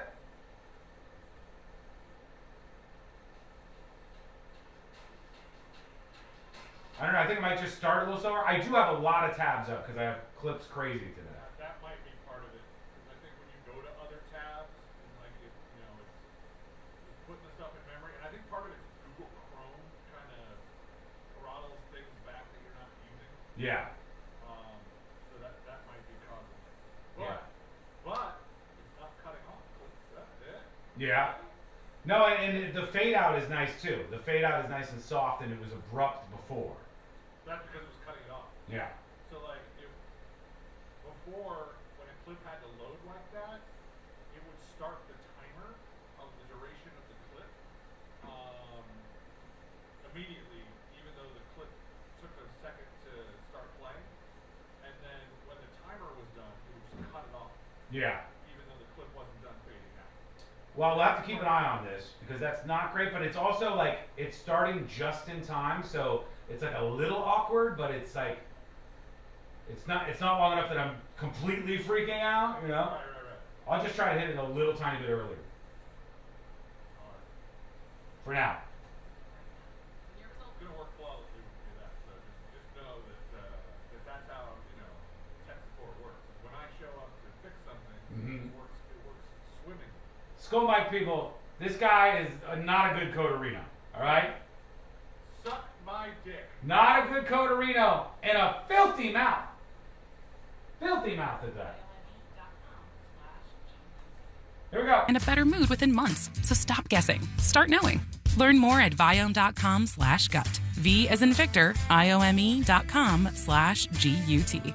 And use coupon code GUTHEALTH50 to save $50 off your purchase. Viome. Trust your gut. Joy is essential and it's also elusive. But now, there's a new and exciting way to start your journey toward a more joyful existence. Joy 101. It's a new podcast hosted by me, Hoda Kotb. If you're craving inspiration to maximize your joy, tune into these candid, uplifting, and moving on-air chats. Open your free iHeartRadio app, search Joy 101, and listen now. Joy 101 with Hoda Kotb is presented by CVS. Win $25,000 in free impact windows from Reese Windows. Text TRUST to 20129. Radio 104.1. Watching the world burn with some friends since 2007.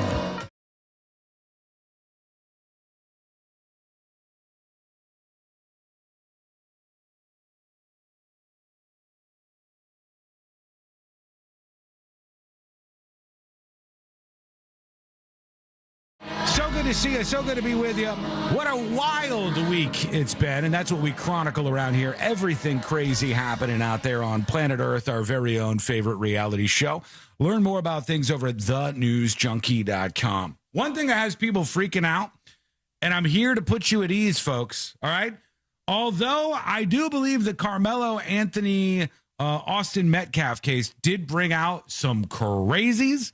We had people like arrested at the courthouse. Somebody was drunk, I think, C-Lane, that was arrested there was an arrest for public intoxication, indeed. We had a bunch of just like super racist people. That lady's like, where are the white people? You know, it's just a bunch of crazies and stuff. And it gets people all fired up in the worst kind of ways. But I do have some information for you. If you or your Mima or anybody in between is freaking out this weekend because you went on social media, Facebook, and Instagram, Twitter, y'all see you this? saw a horrific video of these Carmelo Anthony supporters urinating on the grave of Austin Metcalf, that's AI, all right? And I just... Thank God. I always want to put this stuff out there because I'm like, there's so many people who see these things, and one of my ongoing theories on the show is everybody's mad, and half the stuff they're mad about is either fake or nonsense that's being fed to them by grifters, usually of the political variety. Everybody's mad. And the stuff they're angry about tends to be the things they're fake. They're not real. Now, are there legit things to be worried about, mad about? Sure. Yeah. I mean, of course, it's a big planet. There's a lot of stuff going on. Absolutely, that's the case. But the AI videos of so-called Carmelo Anthony supporters jumping on this trend of vandalizing Austin Metcalf's grave. That's the kid who Carmelo Anthony was sentenced to 35 years for stabbing him and killing him at this track meet right there in front of his brother. They're not real. Those videos are fake. They're AI. A couple of people have posted them online because we still have social media platforms, Facebook, including all Instagram, those Twitter, y'all see and this? all the rest, that reward this kind of content. That reward content that you might post out there that will engage all of these people who are hate reacting, who are angry, and negative content just brings people in like a moth to a flame. It's gross, man. I hate it. I hate that happens. There are gross people out there on this story, 100%. But those are mostly just bait and trying to get you even more outraged about what happened. So just so you know, and if you see those out there, very likely they're fake. Now, do they turn into real ones eventually? I don't know. If they do, we'll cover it. We'll talk about that happening. Meanwhile, a moment of silence. I have to say this. I feel very, very bad. It was today that we learned Elon Musk is officially a trillionaire. Yeah. Poor guy. I feel bad. I feel very, very bad. He's officially a trillionaire. And there were people who were, I don't understand this. 4 Comma Club. Yeah, there's not a lot of people in that. But the SpaceX stock dropped, and people on the stock market were going nuts for this SpaceX stock. And I mean nuts. There were people showing up. I don't know if I can play this or not. I'll try. Oh, boy. There was people showing up when they debuted the stock outside where NASDAQ is, and there were crowds like excited about this. And I thought to myself, I'm like, what would make me go, oh, the SpaceX stock dropping today? Well, I'll go out there and hit the streets and make sure I celebrate that. Here they are. Don't curse, people. No, their video player doesn't work. Your other platform is suffering, Elon. Here they are. There's all of these people gathered outside the stock market as SpaceX was about to debut. I guess they're fans. I don't know what they're doing, but there was tons of people gathered right outside NASDAQ to greet the blockbuster SpaceX IPO. And that made Elon Musk a trillionaire.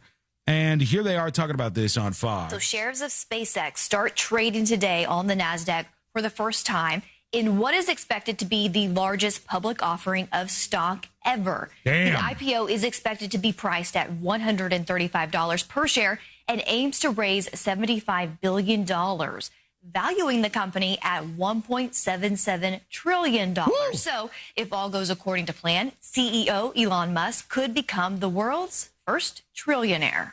That's a lot of cash. Almost 10 years that people have been suggesting to me that I should take SpaceX public. We are going to put in orbit probably 100,000 satellites, probably over 100,000 satellites just for communications. SpaceX is SpaceX. It's not just the satellite internet, is it? No, because I think XAI is under that. Like, so that's the Grok, the AI over on X.com. I think that might be included in this. Starlink's included, I'm assuming. And then their space program thing. And the space program. So it's space program, it's XAI, and it's Starlink, the satellite internet thing. All of those all together, I guess. That has made him a trillionaire, which is, an insane, ridiculous amount of money. But there you go. Elon Musk stacking the cash and becoming officially a trillionaire. And you could buy some SpaceX. I always get put off by stocks like this because, I'm just an amateur in this world. But let me see. SpaceX stock. Right? It's up like 20% already. Is it? All right. So it's SPCX is the stock ticker. Anytime I see a stock and it's just to buy one share of it is $165. Doesn't seem worth it. No, I'm like, I can't, I'm going to get one of these. I want, like when Josh and Sealand and I find some weirdo cryptocurrency online and it's like a fraction of a percentage, we'll have a talk with each other that sounds big. So I'll be like, I bought a few million shares of squat duck cryptocurrency. I don't know if you too have that or if you're still in Pancake Hat, that cryptocurrency. Pepe with a gun, one of those. You could have 1 million shares of that stuff. Now it's worth nothing. Yeah, I do have 1,026,167 units of Pepe. That's right. And see, folks, it's worth a whopping $2.90. See, if somebody wants to do a straight up trade for SpaceX stock, right? You will give one of your Pepes for each SpaceX piece of stock. Just trade back and forth, even Stevens for that. Now, we're good to go. I still have Dogecoin, and that's been, over the past month, it's down 20%. I just saw how much I've lost on Doge, and I threw up a little bit. How much? What's your take on that? I'm down $250. Oh, my God. Really? You should have bought SpaceX. When did you buy? What did you buy it at? I had a run for a little while when the Doge Department of Government Efficiency was announced, where I bought $1 of Doge every day for about a year. And after Doge disappeared, the coin tanked. So I'm a little, every day for a year? Yeah. Don't take our financial advice over here. All right. Or I'm up $400 on Doge. Congratulations. SpaceX making people rich, especially Elon Musk. Let us know what you think. Send a dispatch over at thenewsjunkie.com. Brace yourself. I've got a run of folks who are supporting the show today. Cat BH with 5 gifted subscriptions. Premium subscriptions to the News Junkie, unlocking secret shows for you. All you have to do is go click claim, and you could have a premium subscription on the website and app, granting you access to all of that. The Step-A-P with 5 as well. Thank you, the Step-A-P. Appreciate that. More rolling in. Here's Amy B with 2 gifted subscriptions. Thank you, Amy B. I've added you all to the leaderboard. And Pierogi with 3 gifted subscriptions. Nice. All of those can unlock a premium subscription on thenewsjunkie.com for you for free. Totally free. All right. So go get that courtesy of Pierogi, Amy B, and the Steph-A-B, and of course, Cat BH. Go grab those right now just by clicking claim, and all you have to do is have an active account. I want pierogies in 5 seconds. Yeah, me too. I always want pierogies. But you can create an account in like 5 seconds over on thenewsjunkie.com. And when somebody's generous like this, you could subscribe, or you could just subscribe to support. Because Friday, usually we do them on Thursdays, but Friday, that's today, at 7:30 p.m. sharpish, 7:30 p.m. Eastern sharpish, we are going to be doing a secret show. Josh was in New York City. New York City. I can't believe it.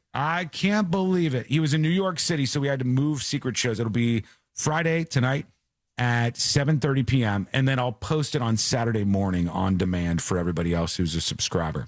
Other news on that front, if you're a subscriber, we already have the Apple TV app for Secret Show subscribers, so you can watch on your TV and watch the streams and all that good stuff. I think C-Lane said the Google version of the TV app just got approved. The Android version is approved, and I just don't know. I haven't tried to get to it yet from an actual Android TV. So maybe I've go to the Google Play Store and search for secret shows. Okay. That would help us out. I can see if that's working. That'd be cool. Yeah. Folks, check that out if you can. If you have a TV with like the Google Play Store and you have an Android TV, go grab that. And there's a couple more coming for all the other smart TVs so you have access on your television. All right, we're going to take a quick break. When we come back, we got the hot sheet. We have your dispatches. There's a bunch of you chiming in on those. I have a clip that I'll get to after This Week in Florida. That's an absolute certified banger. And then this woman that got arrested, which the only way, you know what? I'm not saying any more about it. I'm not saying any more about this because Courtney found this video and she goes, this is amazing. And she goes, stolen right from This Week in Florida. And I go, oh, I'd feel bad with this one. So I'm not going to feel bad if I wait until after This Week in Florida. And then I could drop the banger clip. Yeah, I could drop the banger clip after that if C-Lane misses it. So we'll see what's going on. All of that is on the way. And nope. And it's coming up next on the News Junkie. Coming up tonight on Real Radio at 7.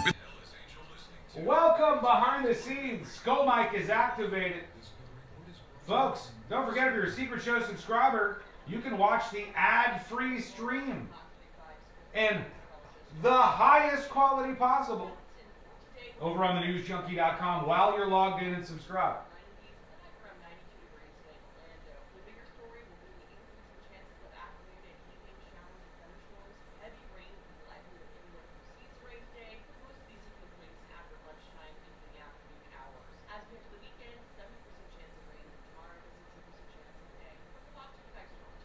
Stand by. This report is sponsored by Fresh from Florida. Summer starts early in Florida, which means we get more beach time, more sunshine, and more time to enjoy refreshing, sweet, and juicy Florida watermelon. The best part of summer is already here. Locally grown, fresh. Here come the people claiming the subscription. Father's Day is coming up. It will be here before you know it. And if you're not prepared yet, well, no need to rush. There are only 8 left. Whatever you think your dad's got stuff that he wants. No. Get that an experience, a luxury experience from Hammer and Nails, the nation's first barber spa. Folks, how are you doing out there? Give your dad a premium haircut, perfect beard trim, luxury options like mani-pedis made just for guys. I see people online angry that Elon Musk hit trillionaire status, and I get it. I mean, obviously, you're gonna have a lot of people that are like, a trillionaire? What do you mean a trillionaire? But it's important to know how money works on that level. It's not like Elon Musk has a bank account that reads $1 trillion now. Right? It's not like it works that way. But he's just, his companies, his stock, all of his things are worth $1 trillion, which is insane. I'd sell now. Might be a good idea. Skull Mike is on. Did you guys miss me yesterday? No Skull Mike? You see, the AC back up and nice and frosty. I was going to have Mills Air come out this morning. They were scheduled for this morning. And I had to call them off. The air conditioner got scared. It was hot in here. It was broken. And the air conditioner heard me in the studio on speaker calling Mills Air, our great sponsor. And it said, whoa, whoa, whoa, whoa, whoa, whoa, whoa. And it just started firing out cold air. So they're going to come this weekend, I think. I'm going to schedule them for this weekend. But it's, right here. Oh, right there. Oh, right there. It's nice. Couple of minutes and we're back live. Your AC is doomed? Why is it doomed? Why would you say that?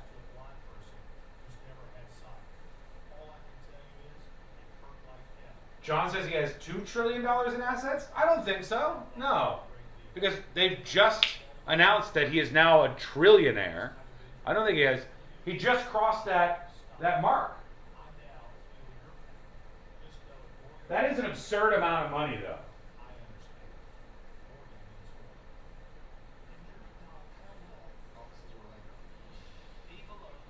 Let's see. Hold on.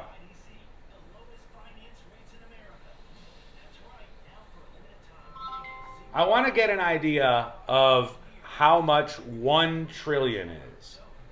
If I had 1 trillion peanut butter... Bitch, I am not... Shut up! I am not done. You gonna calm down? I'm calm and ready whenever you are. You just let me know what you'd like to do next, and we'll keep going. Yeah, well, just let me get to the end of the point here. I have a point, and I'm gonna get to the end of it. I'll get to the end of the point, and then you can answer. You don't cut me off. Don't do any of that nonsense. Okay? Got it. Yeah. Absolutely. I'm all ears. Take your time, and once you're done, I'll jump in. I'm trying to visualize 1 trillion. So, you motherfucker! Whoa, I think there might have been some frustration there. No worries. I'm here to help, not interrupt. Okay, chill. Just chill. 1 trillion. I'm trying to visualize. If you had 1 trillion peanut butter and jelly sandwiches, and you... Will you let me finish? If you had 1 trillion peanut butter and jelly sandwiches stacked on top of each other, how tall would it be? And give me some idea, like how many Empire State Buildings tall, that stuff. I've got you.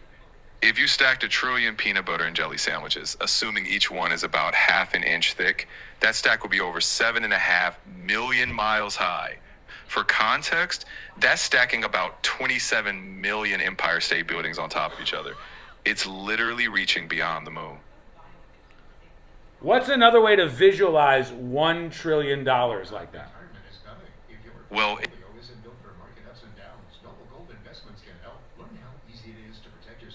go! Ignore that.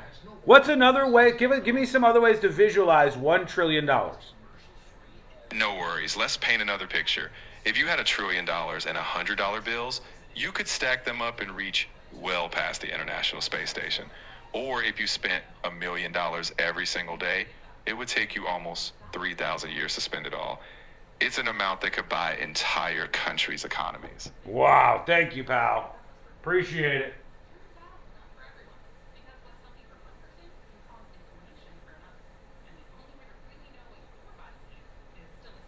We're coming back. Turns out, not for everyone, because what's healthy for one person can cause inflammation for another. And the only way to really know what your body needs is to listen to it. Listen how? That's where Viome comes in.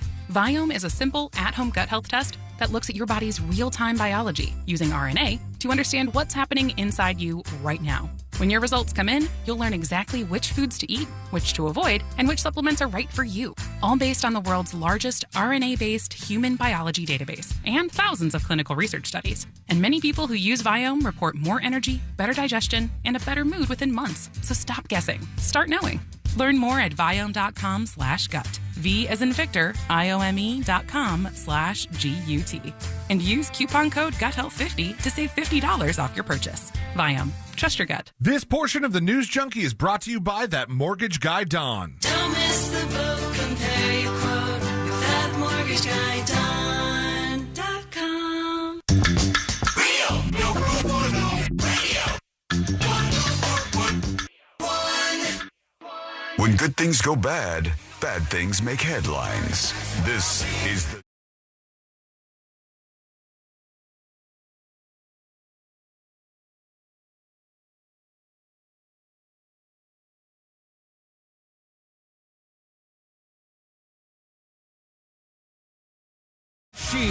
In just a moment. Thanks for being with us in the world's most viral newsroom. Learn more about the show. Even subscribe and unlock secret shows over at thenewsjunkie.com. One clip real quick before we get into the hot sheet. This is out of Toronto. This was such an unfortunate flub. I just wanted to bring a blooper from a press conference to you here and play it for you guys, Josh and C-Lane.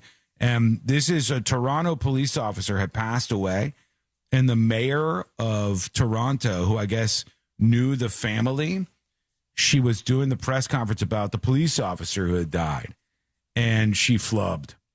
And it was just, all right, Here it is. I'll give it to you. Here we go.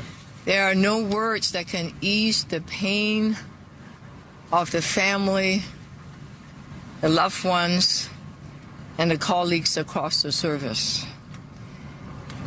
They are very much in our thoughts as they face this profound loss. Okay. All right.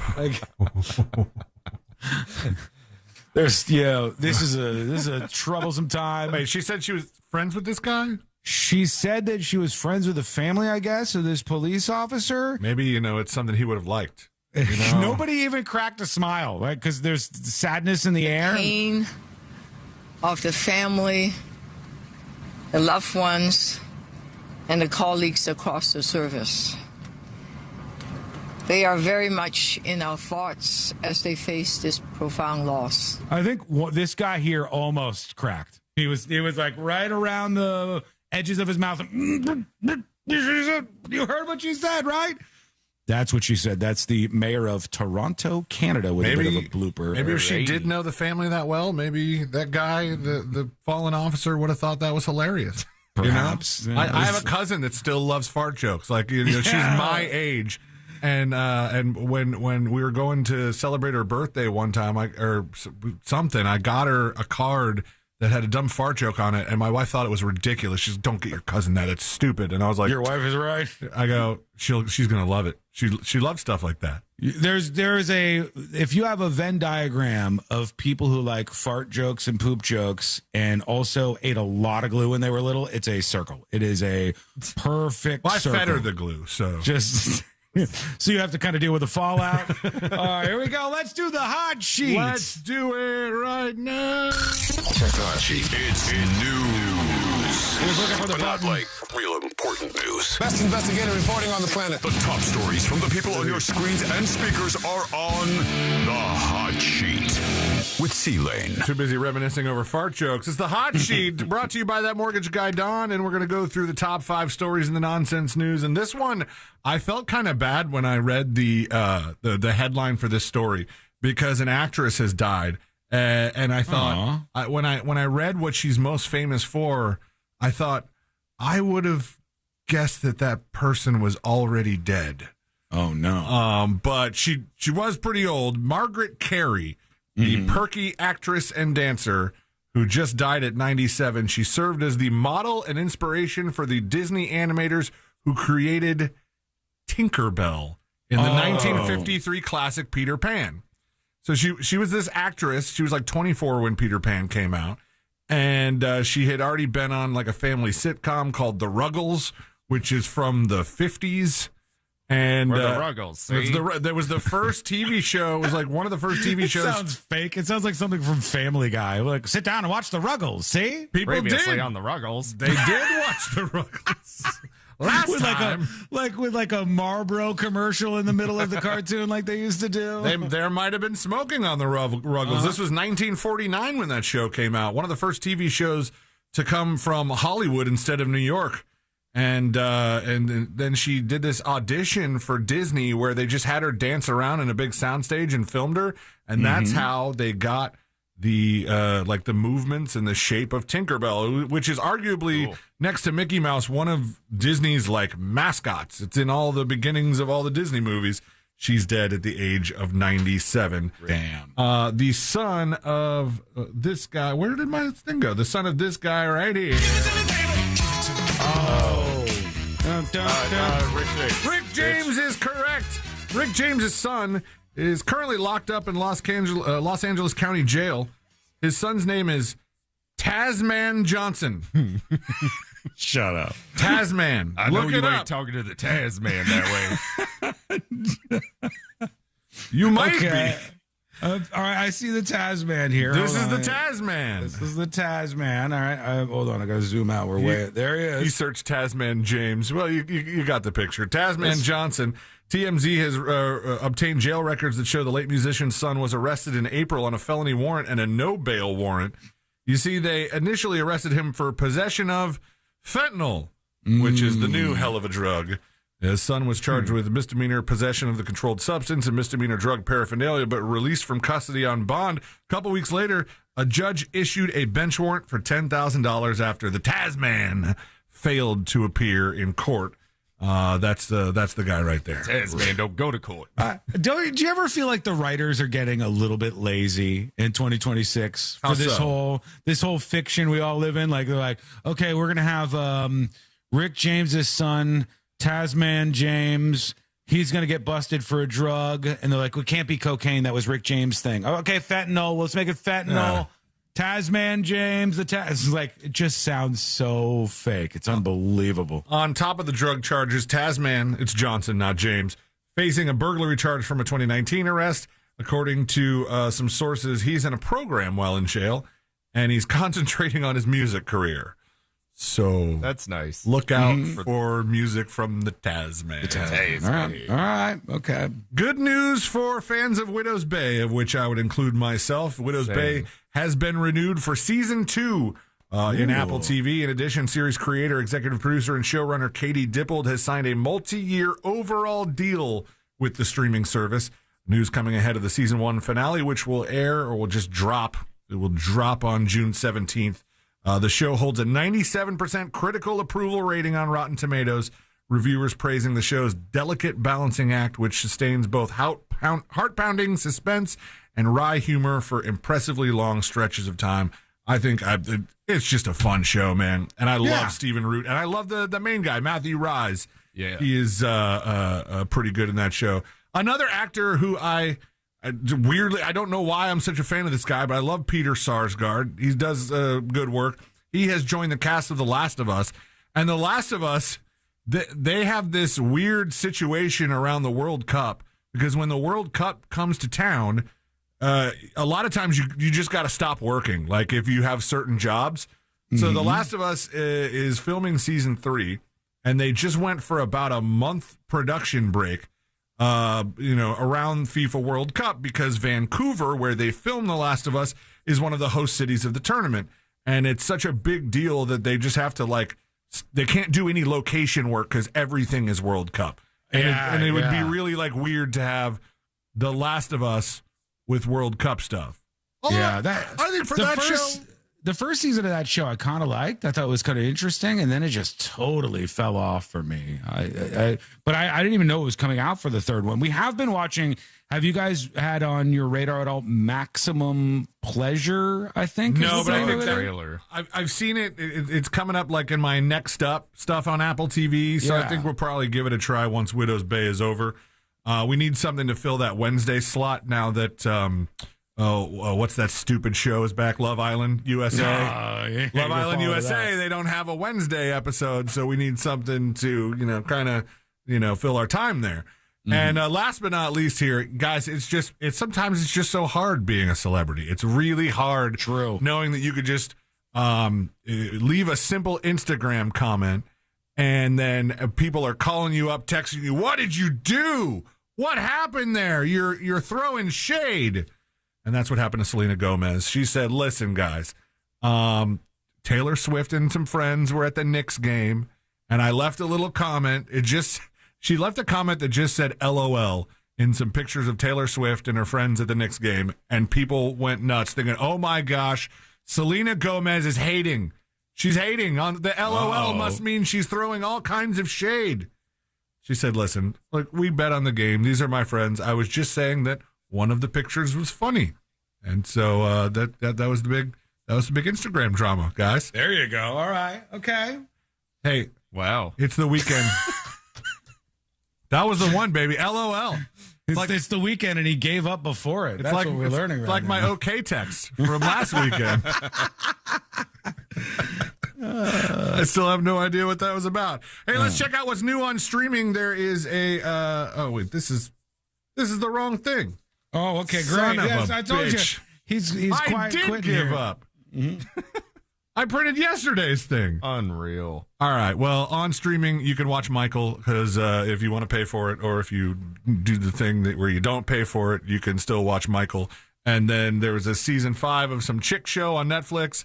I printed out the movies. This is really not going well. Hey, if you have a mortgage with a 7 or 8 in front of it, you should be checking into a refinance immediately. You are 100% paying too much. Mortgage rates are headed down and are at nearly 3-year lows. So if you have got a quote you would do yourself a favor to shop around. That mortgage guy, Don, says most people don't. They just take the first quote, and that's stupid. You're leaving money on the table. So find out about more about that mortgage guy, Don, at his website, thatmortgageguyDon.com. Don't miss the boat. Compare your quote with thatmortgageguyDon.com. Thank you, C-Lane. When we come You back. don't need to thank me for that. You don't need to thank me. That was... What the hell, man? Taking the Taz, man. You know, it's Friday, Taz, man. Like, there's a whole nother segment coming up that you got this week in Florida. You got to talk through that one, too. I know. And hopefully I print out the Florida stories and not something different. If you come back with some stories from another state, we're going to be all sorts of screwed here. And we'll see if C-Lane does the one I have. Courtney sent me an absolute banger clip that I cannot wait to play for all you guys. I think I have it, but I'm not totally sure. I'm excited either way because we'll get it. But you'll hear it no matter what. Now that you've teased it, I've just been looking only for women getting arrested. What can it be?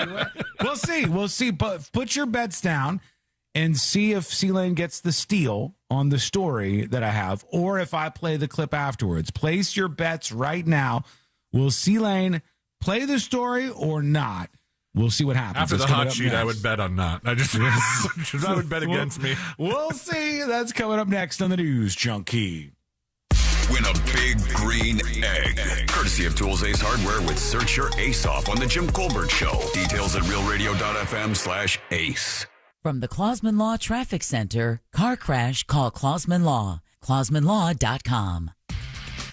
Accident blocking the right lane traveling on I-4 eastbound before 535. Narcoossee Road southbound is closed between Rommel Road and Terrapin Boulevard due to some emergency road construction that's going on there. And tapping the brakes, Florida's Turnpike northbound between 441 and Osceola Parkway. See traffic troubles? Call the Valvoline Instant Oil Change traffic tip line at 866-676-8477. From the Traffic Center, I'm Katie Wilkins. Folks, welcome behind the scenes. This Week in Florida is next. Don't forget, if you go to the website, you will see on the website or the app, you'll see the same thing on the News Junkie app. Free gift subscriptions available. Claim yours now. There are 5 available right now. That's it. That's all that's left. Grab those 5. And here's the deal. If you grab them right now, you will be able to watch live tonight, 7:30, for Secret Shows. It's a special Friday edition. Couple minutes, and we're back live with This Week in Florida.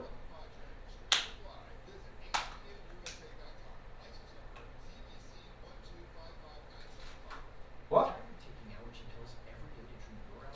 Whoa! Can you hear that?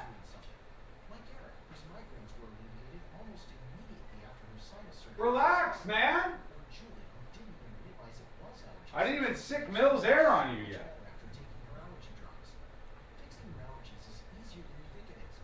$1 trillion is 166,666,666,666 subscriptions on the newsjunkie.com and to the app, unlocking secret shows.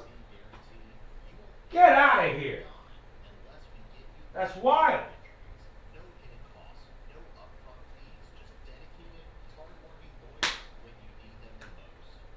It's not a death rattle, Bootsy. Don't. That's not a death rattle. I know what's going on. There's some schmutz in there. Right in this part. There's a little schmutz. I'm going to clean out the schmutz. And then I'm going to have my friends from Mills Air come over and jack into it, supercharge it, increase the flux. I'll probably pull up the tiltometer a little bit. I mean, not too much, but I'll probably pull up the tiltometer just a little bit.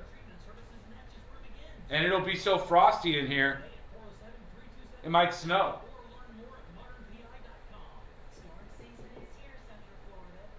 What do we think? Is C-Lane going to steal? Chill out, man.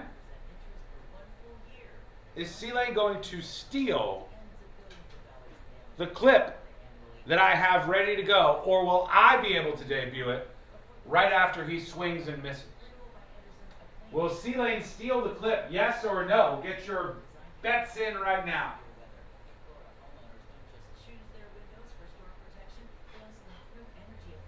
Okay. I've had about enough.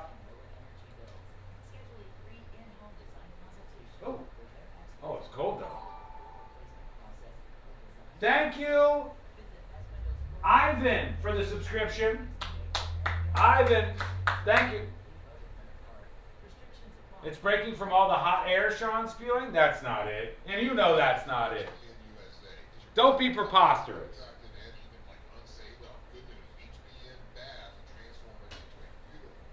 2 minutes until we see if C-Lane takes the clip or not.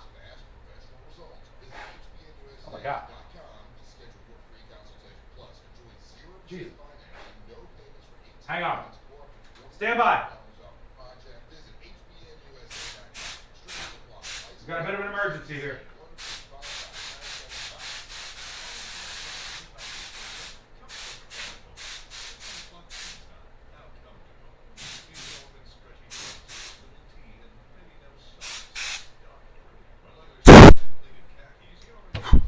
Does the microphone work now?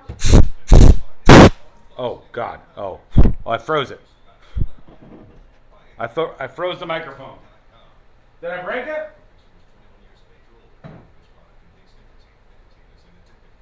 90 seconds. Dare you to huff it? What does this look like to you?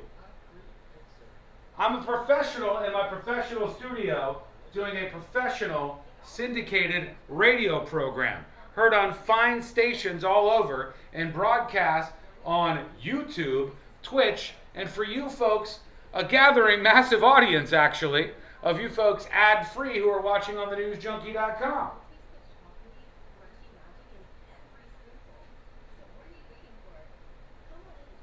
All right, 1 minute. We're coming back.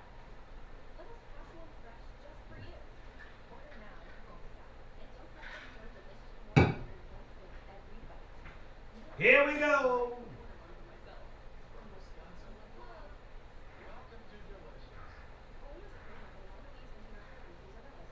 Mark says, so still asking if 86 Sean would be okay? None of it is okay? I mean, like, is 86 Biden okay? Who cares? Like, people, if somebody actually calls for the death of somebody, that's the shittiest thing. It seems like, I don't know, it's kind of lame, right? Maybe that's just me. I got more important things to be worried about. I don't think it's good, it's stupid. It's win tomorrow and win after tomorrow. The U.S. meets Paraguay at 9 Eastern tonight. They face Australia next Friday and wrap up group play against Turkey June 25th. For live Fox coverage, search World Cup now on the free iHeartRadio app. Coming to you live from the JustCallMo.com studios. Injured on the go? Just call Mo. Need help after an accident? Visit JustCallMo.com or dial 1-800-CALL-MO. This is WTKS-FM HD1 Cocoa Beach, Orlando. An iHeart radio station. Guaranteed human. Radio.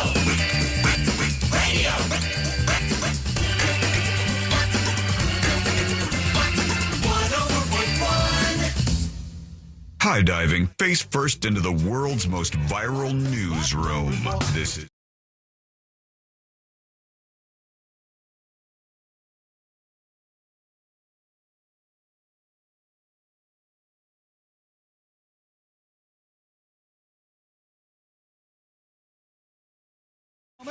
Come along with us on a ride. We'll see all of the crazy stories that came out of the Sunshine State in just a moment on the show. Big thanks to you for hanging out with us. Big thanks to everybody who supports the show and listens on this fine station. We really do appreciate you. You can learn more, jump into the action over on thenewsjunkie.com. You can pop into the chat room. You can utilize the app, which is free for everybody to download.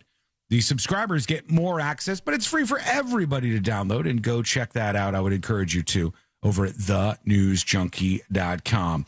All right, C-Lane, we are wondering if you're ready or not. And I am ready. We are also wondering, I said I've got a pretty wild clip and Sealand thinks he might be doing it in This Week in Florida. I don't think so anymore. I was going to do him the favor of waiting so I didn't steal his story. Either way, we'll get to that clip during this segment, which is a really wild listen. But right now, let's do This Week in Florida. Giving you a recap of the most groan-worthy stories in the state. It's This Week in Florida. Yes, it is. The weekend is here. It's among us, and it's time to take a trip around the Sunshine State, see some of the craziness that has gone on in the past 7 days or so. And they're calling this guy a squatter. I'm not totally sure. They have squatter, but also shirtless trespasser. I don't know that you can be both.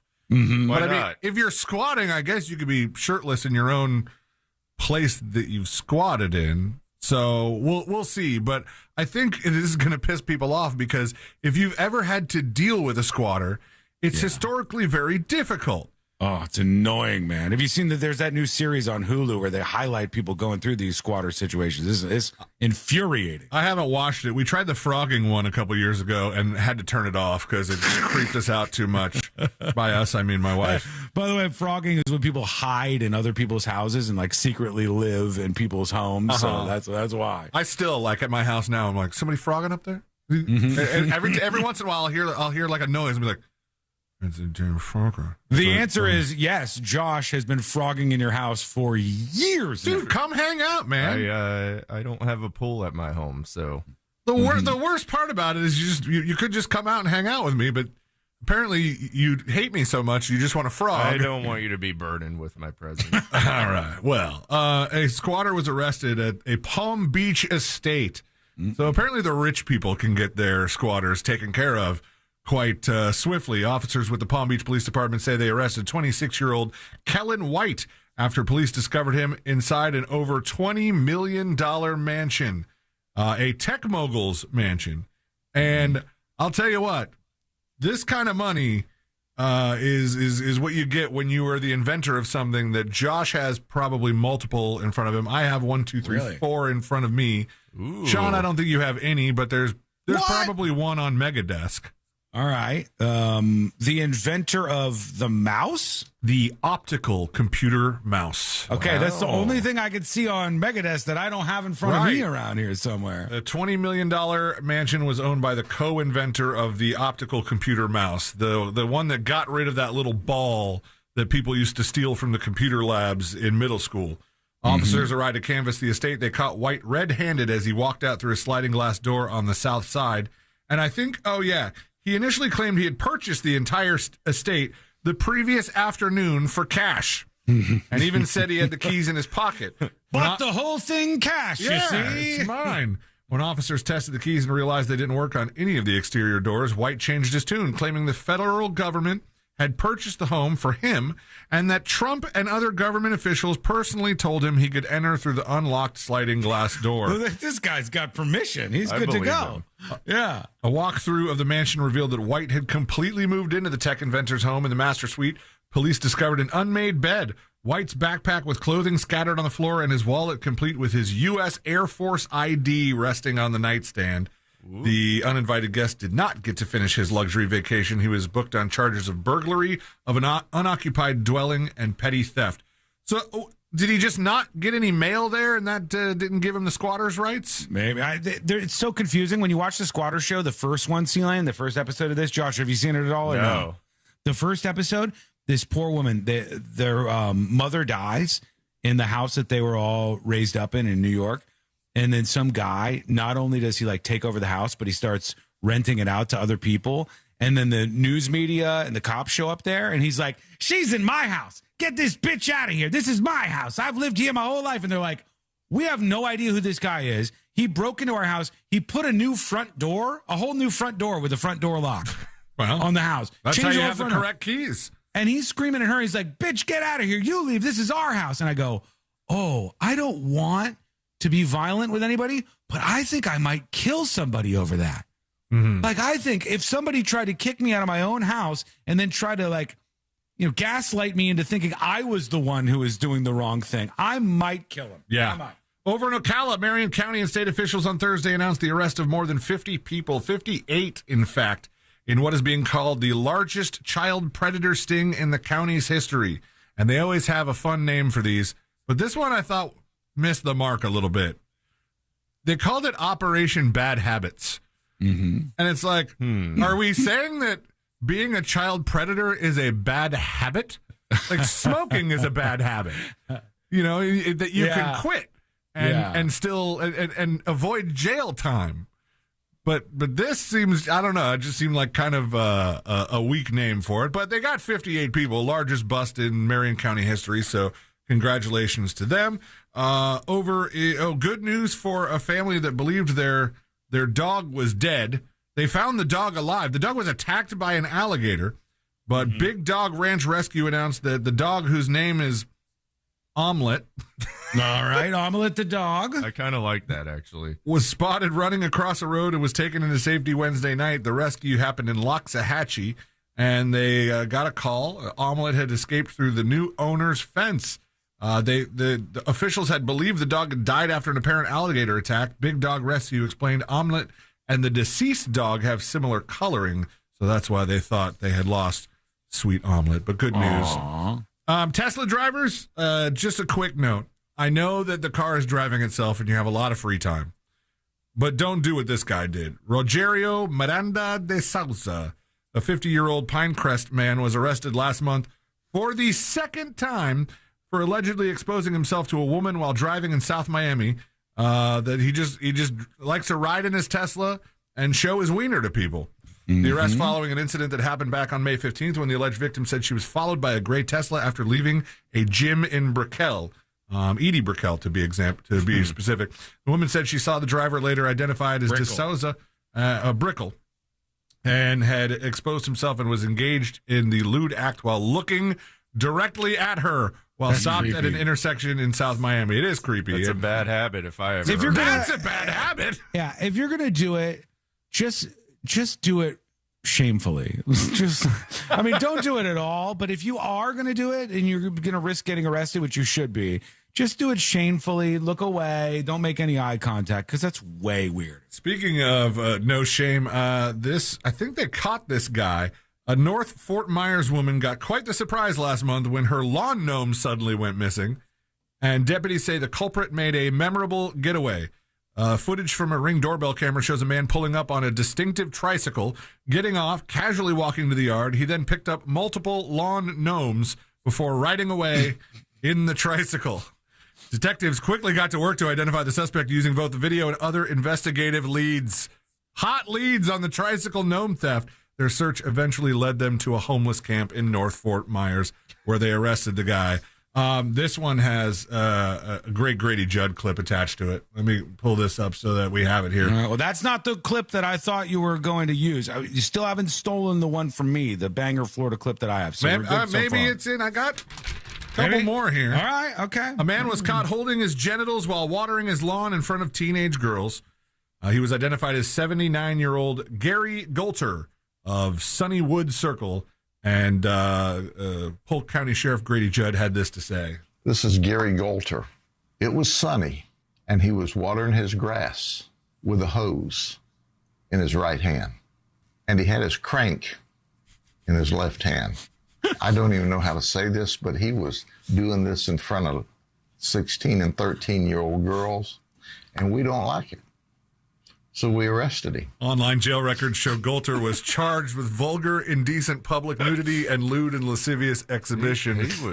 He was hog out on his lawn for having his crank in his left. I had to edit that down. It was a quiet hog release, you might call it. Yeah. I had to edit that down so much because Grady Judd likes to take long, dramatic pauses when talking about his crank in his left hand. I don't know what the point of this crime is, unless just mayhem. Just mayhem is the point of the crime. But in Lake County, a man was arrested Tuesday accused of tampering with a neighborhood water pump and shutting off the water to 84 homes. 41-year-old Adam Olivares faces charges of tampering with a utility fixture and theft of utility services in connection with... You can get theft of services just for shutting off somebody's water? I thought it would be for using somebody's water. Yeah, I guess they have to have something like... Sometimes they have to have a charge to throw at you. And then they go, all right, we'll connect it to this one. You would think criminal mischief, but they have tampering with a utility fixture as a charge. Theft of services sounds more like you hooked your hose up to their spigot and turned the water on and was stealing their water. But in connection with the alleged break-in, those are the charges. The driver claimed that the guy tended to steal property, after which the deputy requested and was granted consent to see unusual items that he may have stolen recently, and he had the stuff that he used to turn off that water pump. And last but not least, in This Week in Florida, John, I think you might have won. A Leesburg man. This is my favorite. This whoever did this witness statement, what a dick move. But a Leesburg man will have to answer in court after allegedly urinating in the parking lot of a local Walmart.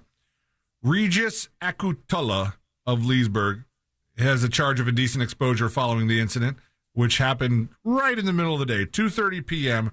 Outside a Walmart on Citrus Boulevard. According to the report, the man was sitting in his vehicle when he noticed an individual in a black Kia Sportage SUV parked beside him. The suspect opened the passenger side door, pulled out his penis, and proceeded to urinate in the parking lot.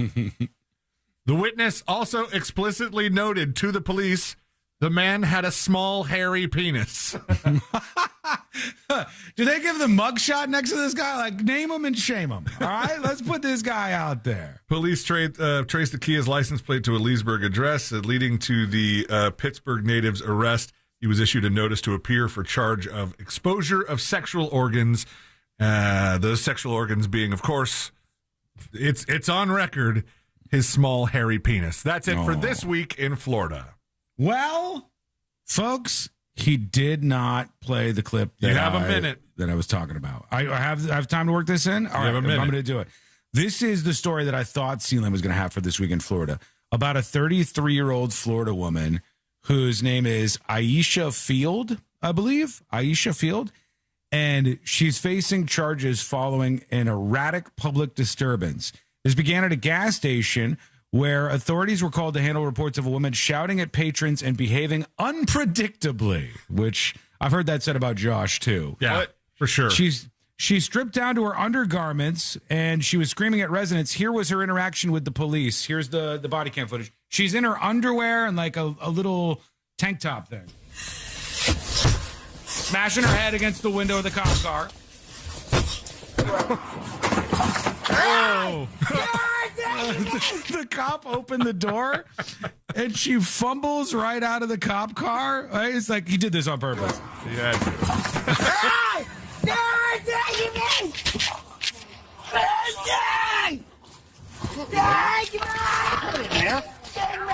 Stand by. Get in there.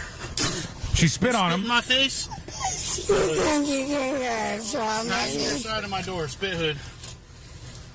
He called for a spit hood. You want a video charge? You better stop it. You better stop it.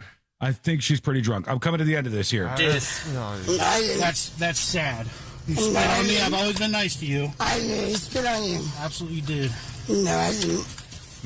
Wait for it. You spit on me again. See what happens. He slapped her. He slapped her when she spit on him. Are you allowed to do that? I don't think you're allowed to slap. She's in cuffs. He open hand slapped her. So let us know. Are you allowed to do that?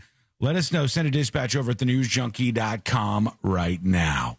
Quick break. God, he got her there. You're not allowed to hit somebody once they're already like in handcuffs. Yeah. But I mean, just as a person, just as a man, I think it would be hard not to slap somebody who's consistently spitting on you, repeatedly spitting on you, not to slap her in the face and be like, hey, cut it out, bitch. Yeah, he's like, stop slapping me. I treated you well.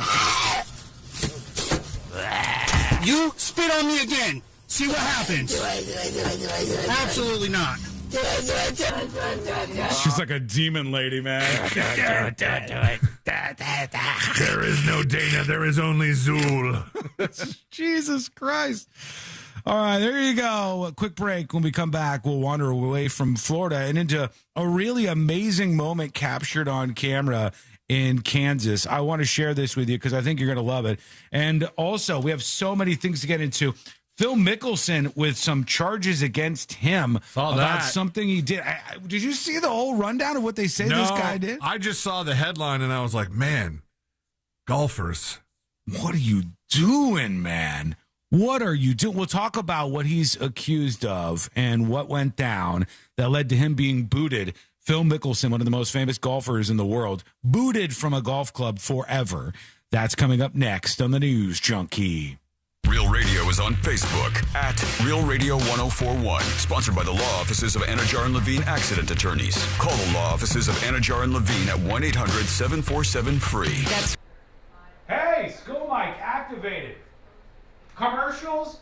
We don't need those stinking commercials. We talk during the commercial breaks. Was the cop right or wrong for slapping that woman who spit on him? Was the cop right or wrong for slapping that woman in the video I just showed you? Right or wrong? She will pick up a charge for that, but the cop needs to check his temper. She can be fixed, not? Yeah. You can't slap her while she's in handcuffs, but I understand. Yeah, I mean, she was spitting on him, and then she spit again, like, directly in his face. And he's going, pah! Neep says, I'll allow it. Wrong, right, but wrong. It's a reaction. It says right, wrong, but no charges. Wrong. You're probably not allowed to do that. But, damn if I wouldn't want to. He's probably used to dealing with this woman drunk as hell in her underwear. Just completely melting down in public. I'll put that video on See It Now. Let's keep that gifted train rolling, folks. Go over to thenewsjunkie.com, hit that gift icon. Stand by. Right there, same day. Premier Men's Medical Center helps guys get back to where they should be and feel like yourself again. So call them up for that free consultation. 407-723-7533. It's 407-723-7533 online at premiermensmedical.com.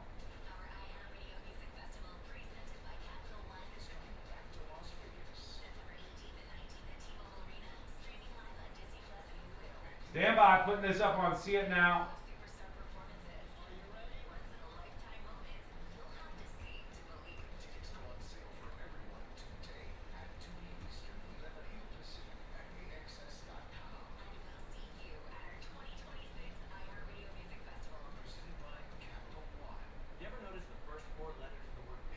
Boom. Because you're doing it yourself. And it's a pain. The prep, the taping, the mess, the ladders. I'll finish it this weekend. Stand by. If I was a police officer, I would have a spit mask in every pocket. Yeah, you think you could get something from that? Probably not, right? These cops are not paid enough for what they do. Support the police. Support the police is like believe all women, you know? It's like a bumper sticker. Is the radio feed down? Not that I know of. Why? Are you not hearing the show on the radio?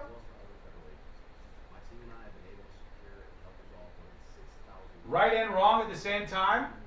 How is Fishbowl back? Fishbowl, are you going to behave? Are you going to be good? Fishbowl is back. All right, I'll allow it. Welcome back, Fishbowl. Some kind of shooting happened in Texas. I did see something about that. Let me take a peek here.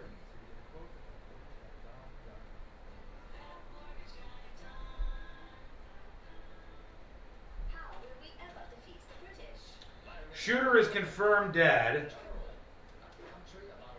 11 shot, 1 killed, and officers had a standoff with the suspect after an active shooter incident in Texas. I think that's over now. Let me see if I can get the deets, as they say, from CNN. About a dozen people were shot Friday morning in the West Texas city of Midland, the mayor said, prompting an hours-long standoff. We do have 11 known victims at this time. There's at least one victim that's dead on the scene. The active shooter situation has ended and the shooter is confirmed deceased. Hospital went on lockdown due to an active shooter event. The lockdown for the main campus was listed by 10:10 a.m. So it was at the hospital. No telling why this person shot the place up. But something not good happened there. At a hospital, let me ask you first. At a hospital, when somebody does a mass shooting at a hospital, where does your head go? What do you think caused that? What do you think? What do you think when you hear, oh boy, there was somebody who decided to go in and shoot a place up and he was at a hospital? There's some things that come to mind. Hey YouTube, hey Twitch, hey TNJ chat. Cosidius thinks it's a hospital bill. Could be that. Could be somebody angry about the money, although you don't usually see that until the other side of the rainbow. You know, it's not often that you see that to get mad about it until afterwards. Mental health, sure. Insurance, maybe. Lashing out against the high cost of health care. I generally go to, my thoughts are, when I see something like that, is that somebody feels like their loved one isn't getting the proper care. Your wife, your son, your daughter, somebody feels like they're not getting the proper care, they're not showing them the kind of attention that they need to, they're letting them or even causing them to die or be sicker, and then that's the reaction that you get. That's what my gut goes to when I hear that something like that has happened. Now, I don't know if that's the case here. It could be something totally different. But we'll see. Here we go.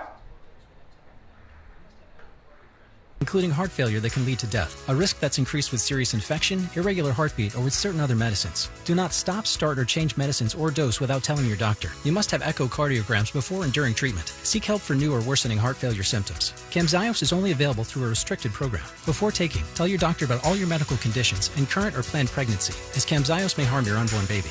Visit Camzyos.com or call 1-855-CAMZYOS. Actor portrayal. Everyone's talking about the FIFA World Cup. But did you know the only place to hear the action for free is iHeartRadio? What on earth have we just witnessed? iHeartRadio and Fox Sports are bringing you every match of FIFA World Cup 2026 live. Can you believe it? Every unforgettable moment, wherever you are. Lock in your preset now on the free iHeartRadio app. Just search World Cup. And don't miss the U.S. men's team's first match tonight at 9 Eastern. The world will be listening. How about you? For all your plumbing needs, go to modernpi.com.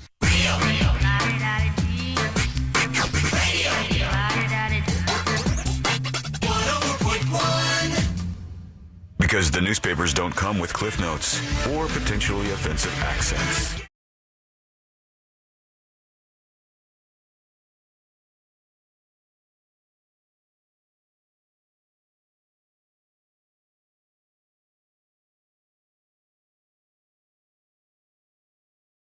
You to go further down the rabbit hole of all things the News Junkie by being a subscriber. Learn more about secret shows or even claim some gifted subs. Let's see if there are any. Let me just refresh. Let me get the latest. There's one left right now on thenewsjunkie.com.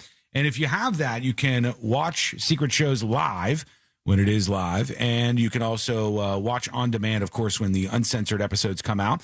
You get premium access to the website, the app, and all things related to the show at thenewsjunkie.com. All right, we got to get to this Phil Mickelson story because it's absolutely nuts.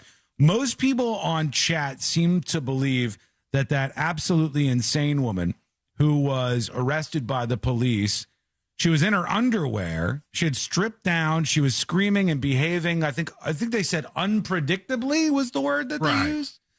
And the cop slapped her because she kept spitting on the cop. Almost everybody in chat seemed to agree, like, hey, she should not have done this, and we don't really care that much that he slapped her, but probably that's not protocol, right? Yeah. No, I'm pretty sure it's illegal. Yeah, I'm pretty sure he might be in trouble for it. But for those of you who missed it, I put it up over on See It Now. Take a peek at your convenience.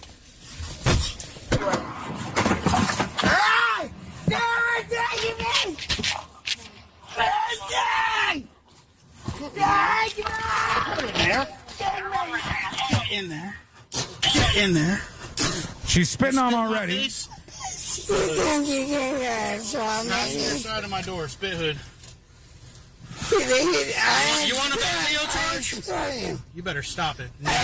He says at some point here where he's like, hey, I just want you to know I'm nice to you all the time. And that makes me believe like he's encountered this woman many times. Like, yeah, they have a lot of repeat offenders. You know, when you're a cop in certain areas, you get to know the people. I was friends with a police officer that we were sitting around drinking at a bar together, and he's like, "Oh, you went to Dr. Phillips?" And I said, "Yeah." He goes, "Do you know?" And he said a name of a kid I went to high school with, and I was like, "Yeah." And he goes, "That kid is a piece of S."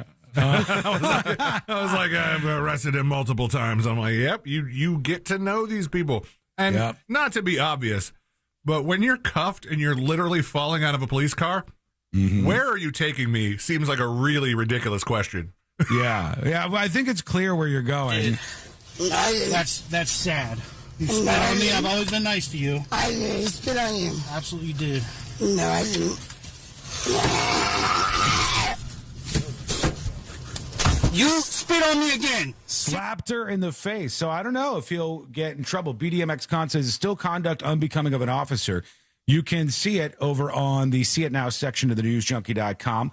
Go check that out on the website. All right, here's the story about one of the most famous golfers in the world. Phil Mickelson is the guy. And most people, I think, who know anything about golf know about Phil Mickelson. Phil Mickelson was, for a while, I think, the number one golfer on the planet. And now this story does not make him look good. 100%. This is a bad look for a guy that I think was pretty well liked. Oh, 100%. Among golf fans. Although he did have some scandals, if I can recall, something about like him gambling or gambling issues with him. That's only a scandal to the people who are like the yuckity yucks, the officials of some of these tournaments and stuff. I think that the average person, the average consumer, does not care about gambling. Yeah, you know, I think a lot of people don't care what Pete Rose did because he didn't do anything that affected the game. He just did stuff that affected his gambling. This is Phil Mickelson's story from Golf Digest. They said Phil Mickelson's one of the professional golf's most consequential figures and a San Diego native who has long called the region home. But Mickelson is unwelcome at a course at which he's played and practiced for decades after serious allegations made against him. Multiple sources with knowledge of the matter confirmed to Golf Digest that Mickelson is no longer a member at the Farms Golf Club outside San Diego after this. Here's what allegedly happened. A female club employee accused the six-time major champion of inappropriate contact with her before a round of golf earlier this spring. Golf Digest has identified and verified the employee and is withholding her name to protect her privacy. She declined to participate in this story. Phil Mickelson, who announced in February he would step away from competition while tending to a family health matter, declined invitations to comment directly on the allegations, but a spokesperson said this: any misunderstanding has been cleared up. Phil continues to attend to a family health matter and is uncertain when he will be able to return to professional golf. Now, I like when you say I'm tending to a family matter, because you could be the family matter. It could be you. It could be like, he's tending to a family matter. The family matter is he's an alcoholic and he's freaking out and he's got a problem. I don't know if that's the case here, but it could be something to do with him. According to multiple sources, Mickelson approached the female employee at the clubhouse where he made non-consensual and inappropriate physical contact with her. The employee rejected his advances. As Mickelson returned to the course, the employee reported the incident to supervisors. Club officials took the allegations seriously and moved quickly. Now, here's the thing that lets me know that this was not some small ordeal. So he pins this woman down somewhere and touches her in a non-consensual and inappropriate way. That's the claim from the story. But the reaction of the club officials says a lot to me. Club officials took the allegation seriously, whatever he's said to have done, and moved quickly, initiating a review and investigation before locating Mickelson mid-round. He was confronted with the accusation on the golf course. Following that confrontation, he was told to vacate the premises and left the course before completing his round. After Golf Digest presented the Farms with its reporting, the club provided this statement. The Farms Golf Club is committed to maintaining a golf environment that is safe, respectful, and reflects the highest standards of conduct. All members are required to adhere to our code of conduct, yada, yada, yada. This individual is no longer a member of our golf club. So the idea that they heard that something had been done to this employee, this female employee, that she had been touched non-consensually, whatever the details of her story were, was significant enough that they were going to approach, in the middle of a round of golf, one of the most famous golfers in the world, and not only stop his round of golf mid-round, but permanently boot him from their club. Whatever this employee said happened to her must have been pretty significant for that to be the reaction of a golf club. It must have been pretty significant, but nothing in the story talks about exactly what happened in this interaction. So we'll see if we learn any more, and we'll let you know if there's any updates. But bad news for the golf world with Phil Mickelson there. Let us know what you think. Send us a dispatch over at thenewsjunkie.com right now. All right. It was insider trading that he got caught up in, too. There was some gambling stuff. Damn, Phil. 2014, the Wall Street Journal reported the FBI and the U.S. Securities and Exchange Commission were investigating Mickelson and associates for insider trading, excuse me. That's a different kind of thing. In Clorox and Dean Food stock. Mickelson denied any wrongdoing. It got caught up in that. He does gamble a lot. They said that it was noted that Mickelson once owed nearly $2 million in gambling debts to a professional sports bettor. And then the other thing, Angry Polly hit me up and was like, hey, they were pissed at him also because he went to that Saudi Arabian tour and took all the Saudi Arabian money, the Live Tour. Oh. And the PGA is only allowing certain people back, but he's not liked anymore. Wow. I mean, look, all I'm saying is when you got one of the most famous golfers in the world on your course, they'll usually bend over backwards for these people. I mean, maybe that's what he thought was going to happen. Like he actually was going to get somebody to bend over backwards. But when they hear from their employee that something like that happened and they stop you mid-round and then they boot somebody as big as that, knowing it's probably going to make headlines, it was probably a pretty significant event that she reported to them. This could be his Tiger moment. Might be, yeah. We go to Kansas for this clip that's starting to go viral right now. They said, and I'm just loving seeing all this culture stuff happening in the United States of America, seeing the welcoming of all these different groups for the World Cup. And in this case, the Kansas band learned the Algerian national anthem to play the national anthem for the Algerians that were part of the World Cup in Kansas. No bagpipes? I don't think so. Let's check.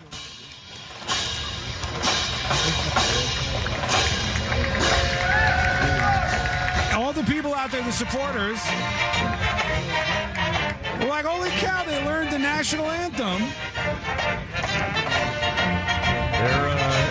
That's a very whimsical anthem. It's faster than a lot of them are. Right? It feels like a Disney song. It feels like something you should be drinking and having a mug swinging around in your hand. Like those guys, yeah. I am loving this stuff. That's so cool. So they knew the Algerians were going to be in town for their game of the Kansas band, not the band Kansas, not to be confused. Learned the Algerian national anthem to welcome them for training, which is pretty cool. We got more of these kind of nice moments, and we'll work some of them in. We got jury duty on the way. Mo DeWitt's going to be dropping by HQ. Heads up, guys. Oh, all right. Man. Yeah, just letting you know. Heads up. He's going to be dropping by there. We got some questions for Moses DeWitt. We'll run those by him on a Friday. That's all coming up next on the News Junkie. We tried replacing ourselves with AI, but they kept asking for PTO. So you're stuck with us. Real Radio 104.1, guaranteed human. This is Katina Mobley. This is what's trending from iHeart Sports Network. Presented by Fox One. NFL offseason work is winding down. Hello! We got Moses DeWitt joining us at HQ just a few moments from now. Just a few moments from now. The excitement of the FIFA World Cup is now streaming live. Who cares what he grabbed that was wrong? English streaming platform to catch every I mean, incredible moment. again, not to repeat myself, but there's no way it was like he put his hand on her shoulder. He put his hand on her side while he was taking a photograph with her. No shot are they going to get in golf carts and chase after this guy mid-round when their employee says that. Yeah, it must have been pretty vulgar. It must have been pretty vulgar. That sounded like the Mickey Mouse Club song? True. Get a quote with no hard credit inquiry today at thatmortgaguydawn.com.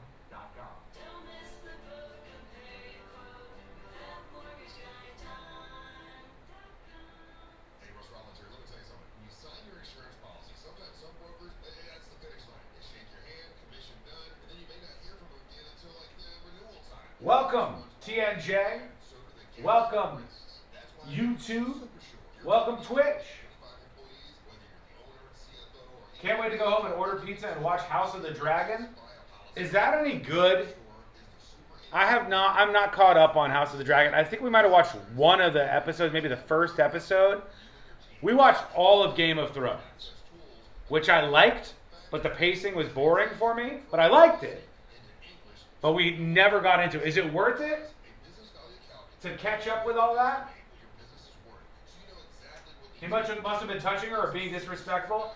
I would almost guarantee he sexually groped her, like grabbed something significant, you know? Or something insignificant. I don't know how she's built. This season is going to be amazing. Oh, it's just starting a new season?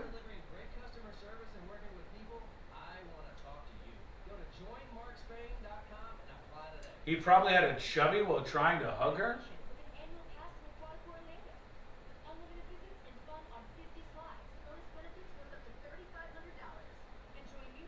Very good on 5 episode first season, on the 5th episode of the first season. Okay. Yeah, I haven't watched that. Courtney found that Maximum Pleasure, whatever, found that show, and we've been watching it, and it's been pretty interesting. Here's the plot for this show. Maximum Pleasure Guaranteed? Is that what it is? Somebody correct me if I'm getting that wrong. Hang on. I can look. 90 seconds. Maximum Pleasure Guaranteed is the show we've been watching a little bit. It's about this woman who is going through a divorce, and she was chatting with a webcam guy. And while she was chatting with a webcam guy, something horrible happened. And she tried to report it to the police and got caught up in this whole big thing.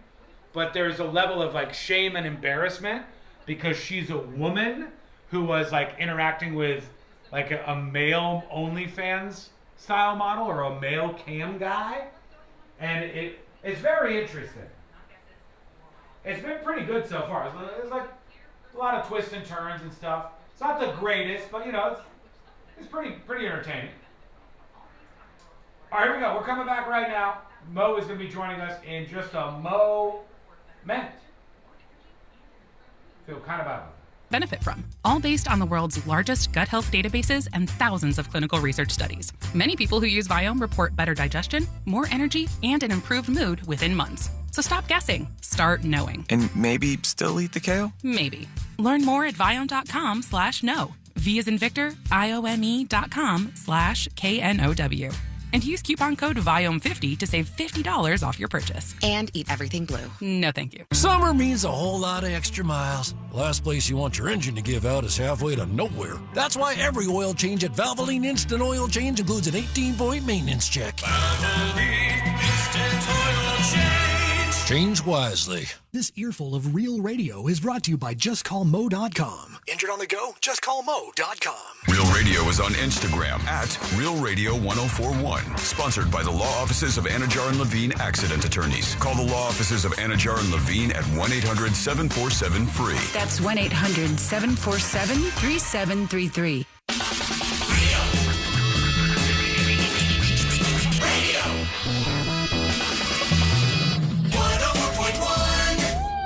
Where common sense meets complete nonsense. This is the News Junkie.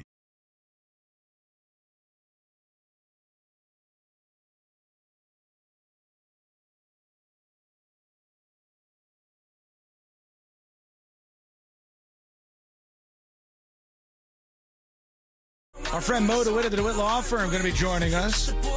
We got questions stacked up for him.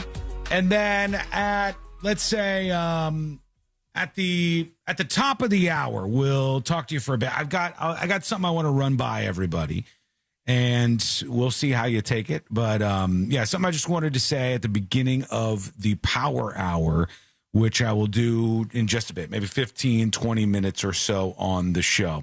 Lots of emails coming in before jury duty. This is from Jake to tips@thenewsjunkie.com. And he said, if you talked or showed the Britney Spears DUI video, I missed it. But it is so disturbing how unhinged and like a child she is. She makes such weird comments. It makes you wonder how she functions in the world. Fast forward to where she is outside her car, and you can hear her bizarre dialogue. And Jake sends over Britney Spears and this DUI. Stop. We talked about this on the show when it happened a little bit. I don't know if I played the DUI video. It was kind of funny because she's so out of it drunk. She starts saying like she's scared of the police officers, and they're like, what are you talking about? And then she goes, you could come back to my house. You could come back to my house. I have a pool. I'll make lasagna.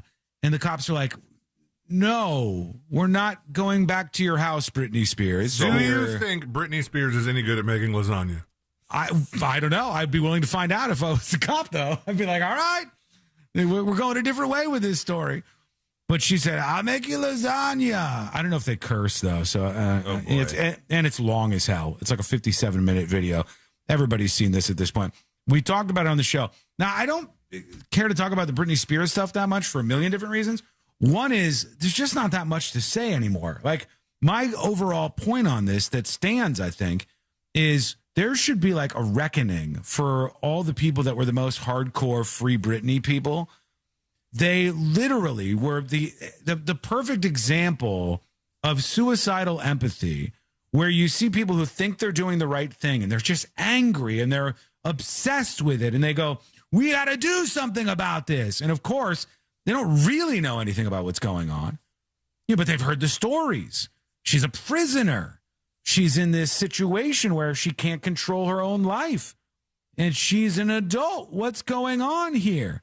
And they start to freak out. There's this whole movement, and they're like, we're going to free Britney Spears. And then now that people can see the result of Britney Spears being freed from the conservatorship, I think it's become clear to all but the most incredibly wild and dopey of them, who still like to say, oh, big deal. It's just a lady dancing around with a knife. Not, is she having too much fun for you? You know, besides the few absolute dodos who will say that kind of stuff, almost everybody understands that what's going on here is somebody with like major mental issues. She has she has drinking issues that has come out in a lot of stories. I think, I don't know if this is true or not, but it looks like she has a very significant Adderall addiction, and she's drinking along with it. And that's why she just ends up like, you can't even understand what she's saying or what's going on. And right now she's, I don't think she's in probation, but she's, going through this DUI thing. Maybe they did already kind of lock that up, but her probation, whatever she's ordered to by the court, she can't take that stuff.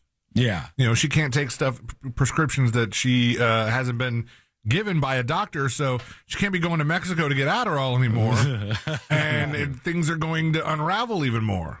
Yeah, and there's too many. This is the other side of the story, and the last thing I'll say about this. The other side of the story is that there are so many people willing to take advantage. There's all these like hangers on, and it's disgusting. Like, guys, I don't even know if this woman can consent and there's dudes constantly hanging around, just these like really sick parasocial weirdos. So the whole thing's kind of gross to me, and that's about it. All right, here we go. Let's do jury duty. Court is now in session, so put your phone down and pay attention before we call the bailiff over to whip your ass. You're now on jury duty with the news junkie. Let's welcome Mo DeWitt of the DeWitt Law Firm. Is it coincidental you just said people who hang around these social so what'd you say? Parasocial, yes. Yeah, Weirdos. parasocial That's people. where I was going with it. I don't think you're a parasocial weirdo. You are not parasocial. No, Sean's parasocial. I'm not parasocial. I can't be parasocial. I'm you're not even social. I'm the character at the center of all of this. Is the parasocial people around me? Some of you, yes. some Like of you Fowler. folks. Yeah. What? No, not him. No, just weird people who email and stuff, or here and there. But Moses DeWitt, we love him. You know him, and you probably love him too, I would guess. If you are injured on the go, what do? You just call Mo. That's right. Got it the first time. I would imagine you know what it is by now. But you can join us on the show with your questions and dispatches for Mo, or after an accident, just pick up the phone and call him. It's easy to do. Call 800-CALL-MO, 800-CALL-MO. Can you still text that to Mo? As far as I know. Fowler? Yeah. That still work? Yep, sure. Yep. All right. You can text it if you want. Some people are A a lot little of confidence in this room. I would maybe call first. Yeah, so you can call or text perhaps, 800-CALL-MO, 800-CALL-MO, or go to justcallmo.com. C-Lane, what do we have on the Moses list? All right. So, we had that video, I think earlier this week, of the guy who had the gas station or a little bodega or something, and he didn't quite care for the homeless person that was outside it. So he took it into his own hands with a dog. Yeah, he sicked his dog on the homeless guy, and the homeless guy starts running because the dog's running after him, and this guy is like yelling commands at the dog, and I guess almost, would you say weaponizing the dog? Like kind of. Yeah, I don't know. I mean, in the video, the dog I don't think ever bites the homeless man, but it chases him off because the homeless guy's very afraid of it, and the guy's kind of threatening, like, if you don't leave my front stoop here, get off my sidewalk, I'm going to let the dog out. And then the guy starts running. So we were saying, you can't just like get a homeless guy out by letting your guard dog, sick him, yell at them, right? Or even if the dog doesn't bite him, is it still a terroristic threat? Or can you, Moses? Well, why would it be a terroristic threat? Well, is it a threat? I mean, it's certainly a threat. You can't You're terrorizing this homeless guy because he's going to get bit by a dog. Yeah, I mean, he would be if the dog bit that guy, he'd be certainly civilly liable and could be criminally liable as well. But by basically using the dog to commit a battery or assault, depending what happened there. So yeah, you can't, because a dog can bite somebody if they're on your property as a threat, right? But if somebody's knocking at your door or in your front yard, you can't just let the dog out and say go attack him and kill that person. Just like you can't shoot at somebody just because they're on your front yard, which some people here in Florida don't really understand that law. So yeah. Let me give you a hypothetical, Mo. All right, you're in your front yard, and this is the closest we can get to this. Some person comes up to your front yard, like by your door, and you tell them, "Get off my property, please. I need you to leave. I need you to get off my property." And they go, "No, I'm not going anywhere." And you go, "Get off my property, or I will release my dog on you." And they go, "No, I'm not doing it." And then you say, "I'm counting to 5. I'm going to release my dog." And because that's basically what happened with this guy. And then he released his dog on the person who wasn't leaving his property. In this case, it was like his convenience store right out in front of the door of it. If it's your property and the person refuses to leave your property, can you release your dog on them to get them to go? Or it's your dog is only something that you can use when your life is in danger, like a gun? Well, I think, especially if you're in the front yard, if somebody jumps the fence, then you're in your backyard, that's a little bit different. But if you're in the front yard, it's going to be no different than what level of force you're allowed to use to remove somebody from their property, whether you have a dog or don't have a dog. And that's all going to depend on the facts of the situation and whether they pose a viable threat. And, in turn, what is a reasonable amount of force that you can then use to counteract that threat. So if somebody's just sitting on your property, yes, they're trespassing, but the appropriate action is to call the police, have them trespass from the property. If they come back or if they won't leave, then they're arrested. It doesn't give you the right to put your hands on that person, harm that person anyway, or shoot that person, or, in this case, release a dog on that person. So he could end up going to jail. He certainly could. I haven't seen the video. I haven't seen exactly what happened here. But yeah, he's kind certainly of funny, could be. Moses. Yeah. Does that change things? If things are funny, are you more liable to get away with it? It depends on the jury.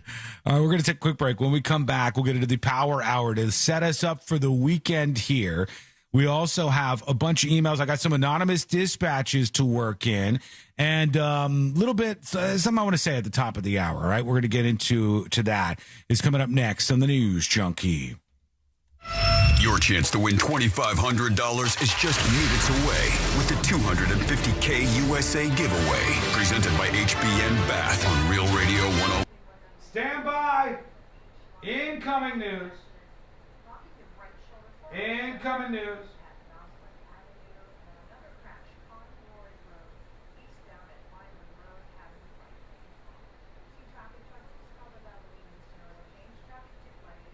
Cat PH with the 4 gifted subscriptions to the News Junkie, unlocking secret shows. Thank you, Cat PH. What a guy. Big support. Thank you so much. Got a lot of work to do in the studio this weekend. It all costs money, and God knows I appreciate the support. Mo, is it legal in Orlando to harvest and eat peacocks? Oh, please say yes.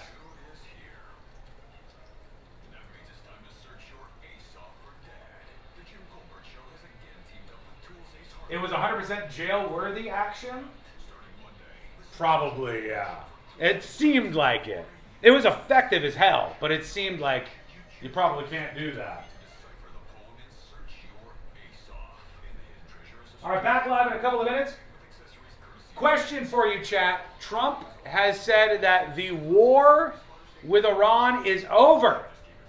Mission accomplished. The war is over. He said that they have made an agreement, and Iran has agreed that they are not going to seek nuclear weapons to make the bombing stop. And the deal, I guess Iran will get paid off a bunch of money for different stuff, and sanctions will be eased. And then the Strait of Hormuz will be opened. Whatever deal they end up coming to, Trump is saying they've arrived at one, and the situation in Iran, the war in Iran, is over. Do you believe this is the end of this war in Iran? Yes or no? Let's get our bets in. Yes or no? Do you think this is the end of the war in Iran? Let's get you on record. So if like more bombing and stuff pops up, we know who was right and wrong. Is this the end? Zero chance? No? Feels like we've heard this? Well, that is true. That is true. This is not the first time that Trump has claimed that the war in Iran is over. I hope it's the right one, though. I'm not big on the sand wars, if you can't tell. Thank you, Cat PH. Yeah, I mean, I hope it's true. I hope he's right. You want to talk about wasting money? Jesus Christ.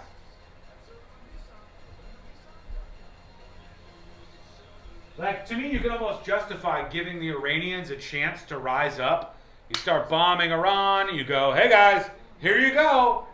If there ever was a time to overthrow the, religious Islamic fascists that run your government in Iran, the terrorists that run your government, if there ever was a time to run them out of power, now's the time to do it. But that is not going to happen. It hasn't happened yet. It's not going to happen. Ain't gonna happen.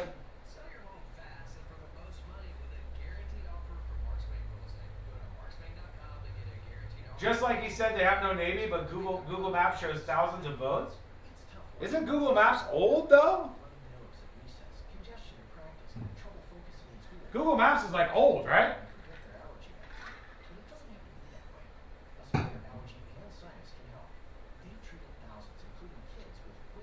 Never getting out of that region. The oil there says so. I disagree because I think we're moving into a post-oil world. I think oil used to be especially in the height of the Industrial Revolution, and when everybody all of a sudden was getting cars, 70s and 80s, and people in these gas hogs and stuff. The U.S. wasn't really mining that much of its own oil. Now we're pretty oil independent. Most of the other countries are seeing all this shit, and they're trying to become oil independent. And the Middle Eastern cartel is weaker than it's probably ever been, OPEC. I just think we're kind of moving away from that. I honestly think the next big battleground will be about things like rare earths, the equipment used to make silicon chips and graphics cards and all of the technology you need for the AI revolution. I think the war over that, over those rare earths and these things that you need to be at the center of this IT AI revolution, I think that's the new battlefront. Agree or disagree?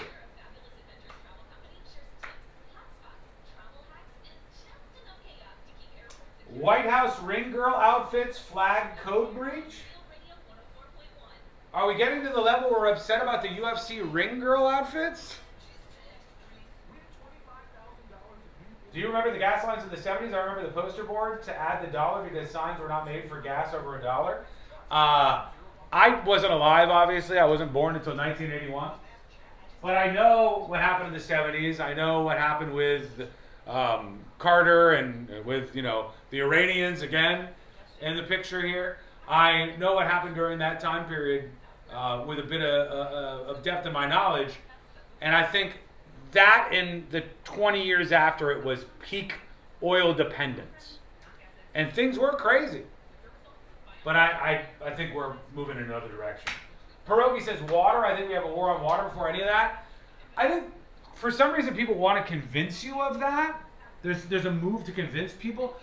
Folks, there is no shortage of water. Our planet is literally chock-a-block full of water. Desalinization is an easy and obvious technology, but I just don't think water scarcity is a major problem affecting humanity. Unless I'm missing something, Pierogi. I don't see that to be the threat. I see the rare earth minerals and the stuff you need for the technology creation. Pink Blue. No, thank you. Do you have AC needs? Turn to the experts at Carrier. Go to millsair.com. iHeartRadio FIFA World Cup update. The U.S. begins its World Cup journey tonight in Los Angeles. Head coach Mauricio Pochettino asked yesterday how he will define success for the U.S. at this tournament. It's a win tomorrow and win after tomorrow. The U.S. meets Paraguay at 9 Eastern tonight. They face Australia next Friday and wrap up group play against Turkey June 25th. For live Fox coverage, search World Cup now on the free iHeartRadio app. Live from the JustCallMo.com studios. Got a question after an accident? Just call Mo. Visit JustCallMo.com or dial 1-800-CALL-MO. This is WTKS-FM HD1 Cocoa Beach, Orlando. An iHeart radio station. Guaranteed human. Now, your chance to win $2,500. Just enter this nationwide keyword on our website.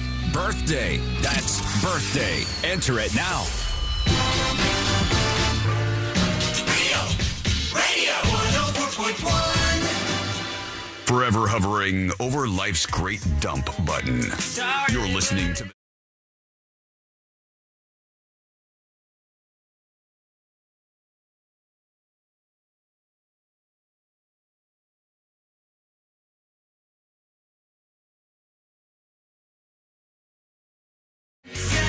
For realsies this time, I'm not going to forget about it.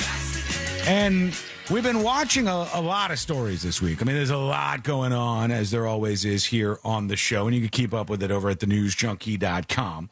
One thing that is crazy to me is how much effort has gone into all of this stuff for the UFC fight this Sunday. I mean, it looks like it's going down. The last I saw just moments ago was that a judge had rejected that bid from two people in Virginia who sued to stop the UFC fight at the White House. Like they literally like launched a lawsuit to stop the fight after all this stuff has been built on the White House lawn, and we had the octagon in there and they were ready to fight and the cameras were ready, and they sued to stop, and they lost. The judge rejected their bid to stop the UFC fight. And then I saw moments ago, like you have weather threatening to cancel this, and then I saw that there are people upset about the ring girls' outfits. This is from Newsweek. It says, do ring girls' outfits for the UFC fight breach the flag code? And it says the UFC's newly unveiled outfits for its Octagon girls at a planned White House fight night have drawn some scrutiny online, while critics argue the patriotic designs may clash with longstanding U.S. flag etiquette. The custom red, white, and blue outfits featuring sequins, flag motifs, and short skirts were revealed ahead of the UFC Freedom 250 event. Oh, they're not even as scandalous as they normally are for ring girls. Like, these are much more covered up. No, but I think the flag code is has something about wearing the flag. Like really? Not, like an American flag shirt would not be allowed? Yeah, I think what you weren't supposed to. But I also think, and maybe Moses can back me up here, the flag code doesn't hold any like legal grounding, right? It's just a suggestion. Oh, hold on, his mic's way on. to turn my mic on, Fowler. Oh yeah, unbelievable. Yeah, I mean it's not a law necessarily. It's a code now. Like a code of conduct kind of thing. Yeah, it's almost a federal guideline, and so I mean, since this is on the White House lawn, I guess there's an argument that it should follow the federal guideline. Okay, well, the outfits do feature American flags. I don't know about you guys. This is one of those things that I don't care about. Like, for instance, I thought about it a little bit.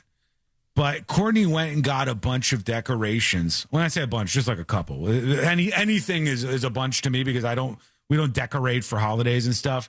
Usually, we'll put a couple small things up, a Christmas wreath, a pumpkin or whatever. But she wanted to get some things for the 4th of July. So we got something to wrap the plant in front of the house in, like this little American flag thing. And then she got these small American flags that she put around the tree in the front yard so that we could look like we were decorated for the 4th of July when that comes up here. And the little flags, they weren't standing in the ground well enough. So she broke the sticks off. And I said, the flags are like on the grass now. And I said, I think we're against flag code here. Gotta burn them now. Yep. Yeah, which seems way worse, obviously. Like, no, it's done with reverence. Yeah, now if I'm burning the flag in the front yard and Josh drives by, he's going to go, Jesus, what's going on here? But I have these things where I go, does anybody really care about this? Like the person who goes by and goes, this is against flag code. The UFC ring girls, like, do you actually care about the thing that you're complaining about? Because I don't believe you do. I don't believe most people do. I've heard a lot of situations in which people have come at Trump for breaking flag code, and I go, of all the things, why pick this? Is it because you want you every little thing? Like I think he signed an American flag once, and they were like, you can't do that. Can't autograph the flag. That's why I'm always saying, like, just save your breath for the things that are legit bad. And then you go, okay, this is terrible. Go after this. And, that's what I try to do with stuff. I don't care who the person is that's doing it. What are they doing? Is it bad? Is it right? Is it wrong? And I try to address it like that. There's so much of the phoniness that happens where it's like, I am really upset at the UFC ring girls having American flags on their outfit. Well, I don't think you care. I don't think gun to your head, lie detector hooked up to your system, and somebody says, do you really actually care? Are you offended by this? I don't think people care. I really don't. So I thought about the front yard. No, it's like, I think most people who would walk by our front yard, even though they see the flag and it's kind of touching the grass a little bit, I think 99.99% of people would just go, okay, that's just their decorations for the 4th of July. Then you get your Moses DeWitt every once in a while that walks by, and then Moses goes, what the hell? This is anti-American. He's wild like that. He's unpredictable. He was just calling you Antifa Sean earlier. He was, yeah. I mean, it's amazing the comments I get from time to time. We're going to get into more questions with Moses. But first, before C-Lane yells at me, let's do the Power Hour. They said it couldn't be done. Then they said, you're a Jewish guy. I want you to say Free Palestine. It's time for the Power Hour on the News Junkie. There always, as always, context is missing. It would No, make we sense. get it. You were saying that to Mo. I was not saying that to Moses DeWitt. No, I can't believe you would do this, Sean. I am not Very, Moses. very hurt. I am not. That was about who was it? Was it Jerry Seinfeld? Jerry Seinfeld? Yeah, Jerry Seinfeld. Somebody was screaming at him, and they were telling him to say "Free Palestine," and then he said Palestine doesn't exist as his response. Somebody got so triggered by that yesterday, they sent like a mega heated email. Some of you need to be medicated. Triggered It's the by you? weekend. Triggered by, I think they thought I was saying it or something. It's hard every once in a while to figure out what is enraging a person. But so many people get enraged by almost nothingness. I'll go back to the American flag UFC thing. Again, I think they're just angry. I think people just want to be mad. There's a decent percentage of the population that just wants to be hyper mad all the time. Some people want to do it with the idea that they're peace-loving, friendly, amazing human beings, and they're the good guys in the situation. Some people want to do it because they just like hate. They have hate running through their system. I think so many more people need to disconnect. Just enjoy yourself a little bit, hang out, do your thing. All right, let's see here. Celia, what else do we have on the list of questions that have built up for Mr. Moses DeWitt? Let's see, DeWitt questions. Okay, we talked this week about that streamer who broke up with his girlfriend because she was cheating on him with her cousin. Yeah, that's weird. Okay. That's very weird. But one of the things he did to catch her in the act was he logged into, this is very 2026, Moses, so bear with us. He logged into his smart kitty litter box that he keeps in the bathroom. Oh, I forgot about this. Yeah. And saw her like doing sexy poses on FaceTime for him or something like that. I don't think that was her question though. What did he say? What was the words he used? Yams. Yams. She was she was showing off her yams for her cousin. And Sean was curious by logging into the camera on the smart litter box. He was kind of spying on her in a place where she probably, a bathroom, she had just gotten out of the shower, would have had an expectation of privacy. Should she still have that expectation knowing that the camera is in there? And does whether or not audio was involved have any sort of say in the matter? I mean, it really depends on whether he was authorized to log in there or not. So if they were, let's say they were still dating, I don't know the circumstances. Well, it was his house, and he said at one point that he paid for everything. So it would have been his smart litter box. Okay, so if it's his smart litter box, then the question becomes, does she know that there's a camera there? And if she's informed that there's a camera in the bathroom and she's okay with that, then that's perfectly fine. Interesting. If it's not, if it's hidden or it wasn't disclosed, but he may have the burden of proof to show that she knew that the camera was there, which may be difficult unless he has something in writing. So it can become a little messy there. Interesting. So if you have something in your house that's in an area that you might expect privacy, but the person is aware that it exists, and somehow you can prove that, or you can say, like, look, I tell everybody who comes into my house that this exists here, then you can get away with it because they know. Huh.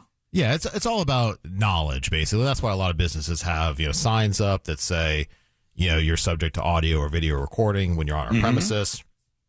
So, and there you still probably, in a business setting, you still probably couldn't put something in the bathroom unless the sign was really gigantic and really, made really sure, specific.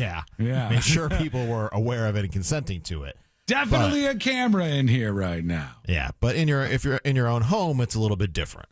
Okay, quick break. When we come back, more with our friend Mo DeWitt. Your questions, fire them off. Tips, TIPS, at thenewsjunkie.com. Quick break. Back with that. I got more of the fun World Cup stuff, and then we'll do a grab bag segment. I've got a ton of clips to play, and we'll get to them because that's coming up next on the News Junkie. Real Radio is on Facebook at Real Radio 1041. Sponsored by the law offices of Anajar and Levine Accident Attorneys. Call the law offices of Anajar and Levine at 1-800-747-FREE. That's 1-800-747-3733. Folks, back in a moment with that announcement I was talking about. Not really an announcement, just something I want to get out there. Just a little something. We'll do that in just a bit.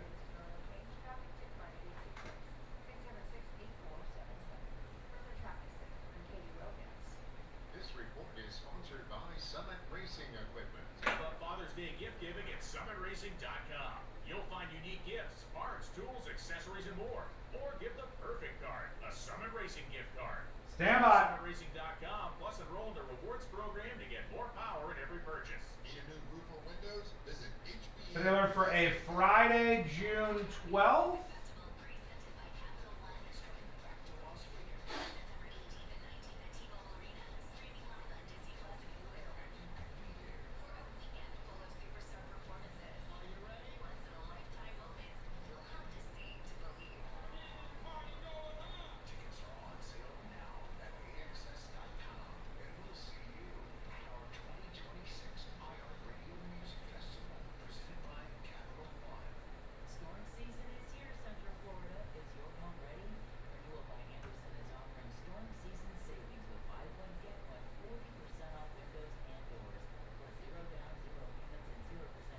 Okay, there we go. We're all ready.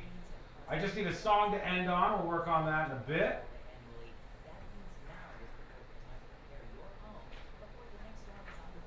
All right, we still got to do this Savannah Guthrie update. Okay, I got to get to all this stuff I promised here.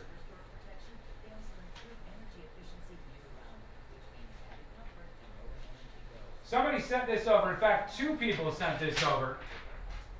An exclusive for you Skullmikers. Skullmike exclusive. A man who donated his body to science after death and managed to leave medical students with one final anatomical curveball is making the news. Hey, are you kidding me? Did the camera stop right now? Stand by. I just wanted to tell the story.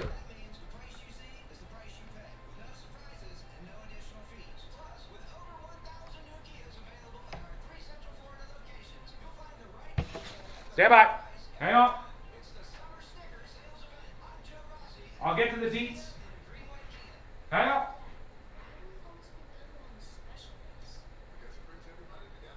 All right, there we go. Goose Springsteen back on track. A man who donated his body to science and did it after he died, obviously.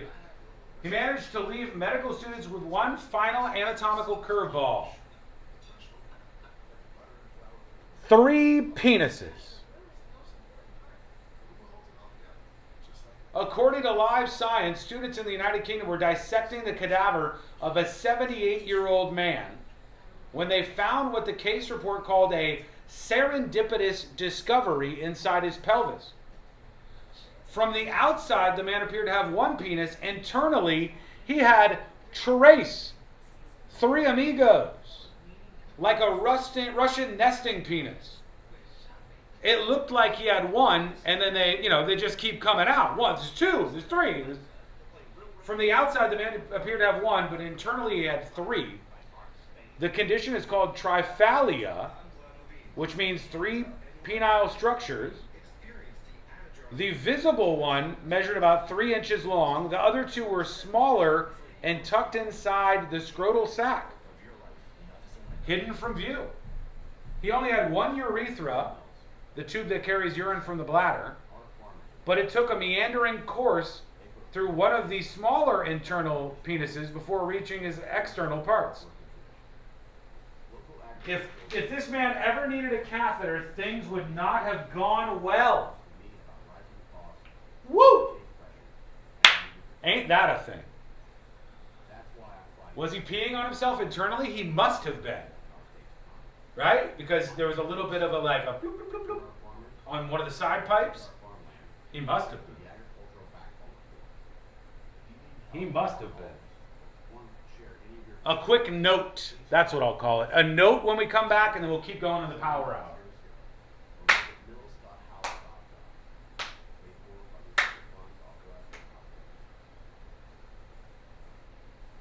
Thank you to everybody who has gifted subs today. You still have one more chance. Right now, you could go to thenewsjunkie.com and hit that gift icon, and we can make sure that we let everybody know before the end of the show.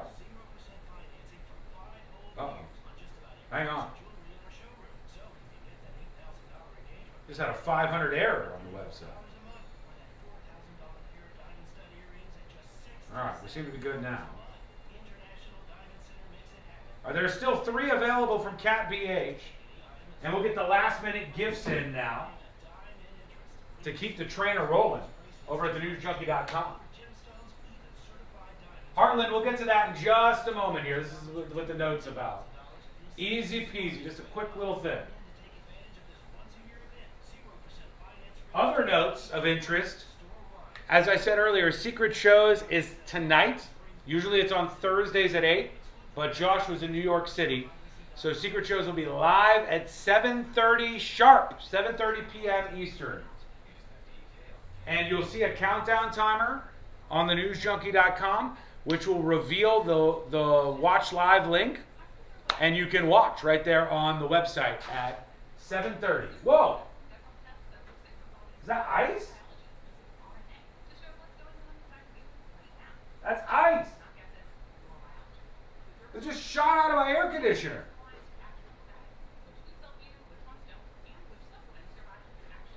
Dare me to eat it?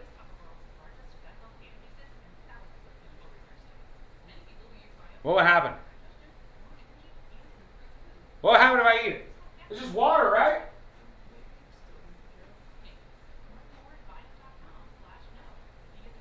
I really gotta clean this thing. I'll have it in ship shape, all right, by Monday. The app crashed on me, but it's working fine now. There might have been a little bit of a rush of people or something. I'll check after the show. It seems stable enough right now. All right, back with a quick note, and then we return on the Power Hour front.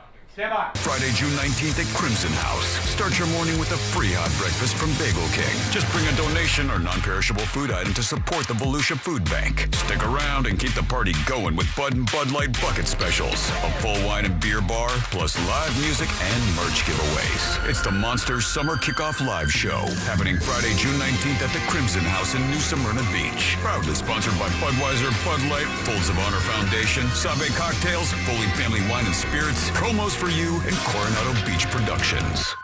Joy is essential and it's also elusive. But now there's a new and exciting way to start your journey toward a more joyful existence. Joy 101. It's a new podcast hosted by me, Hoda Kotb. If you're craving inspiration to maximize your joy, tune into these candid, uplifting, and moving on-air chats. Open your free iHeartRadio app, search Joy 101, and listen now.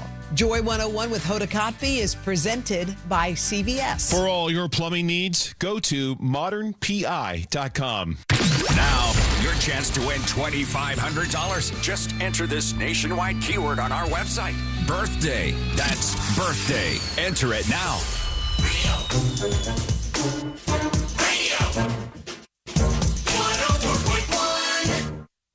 Your direct line to the heroes that saved Canada that one time.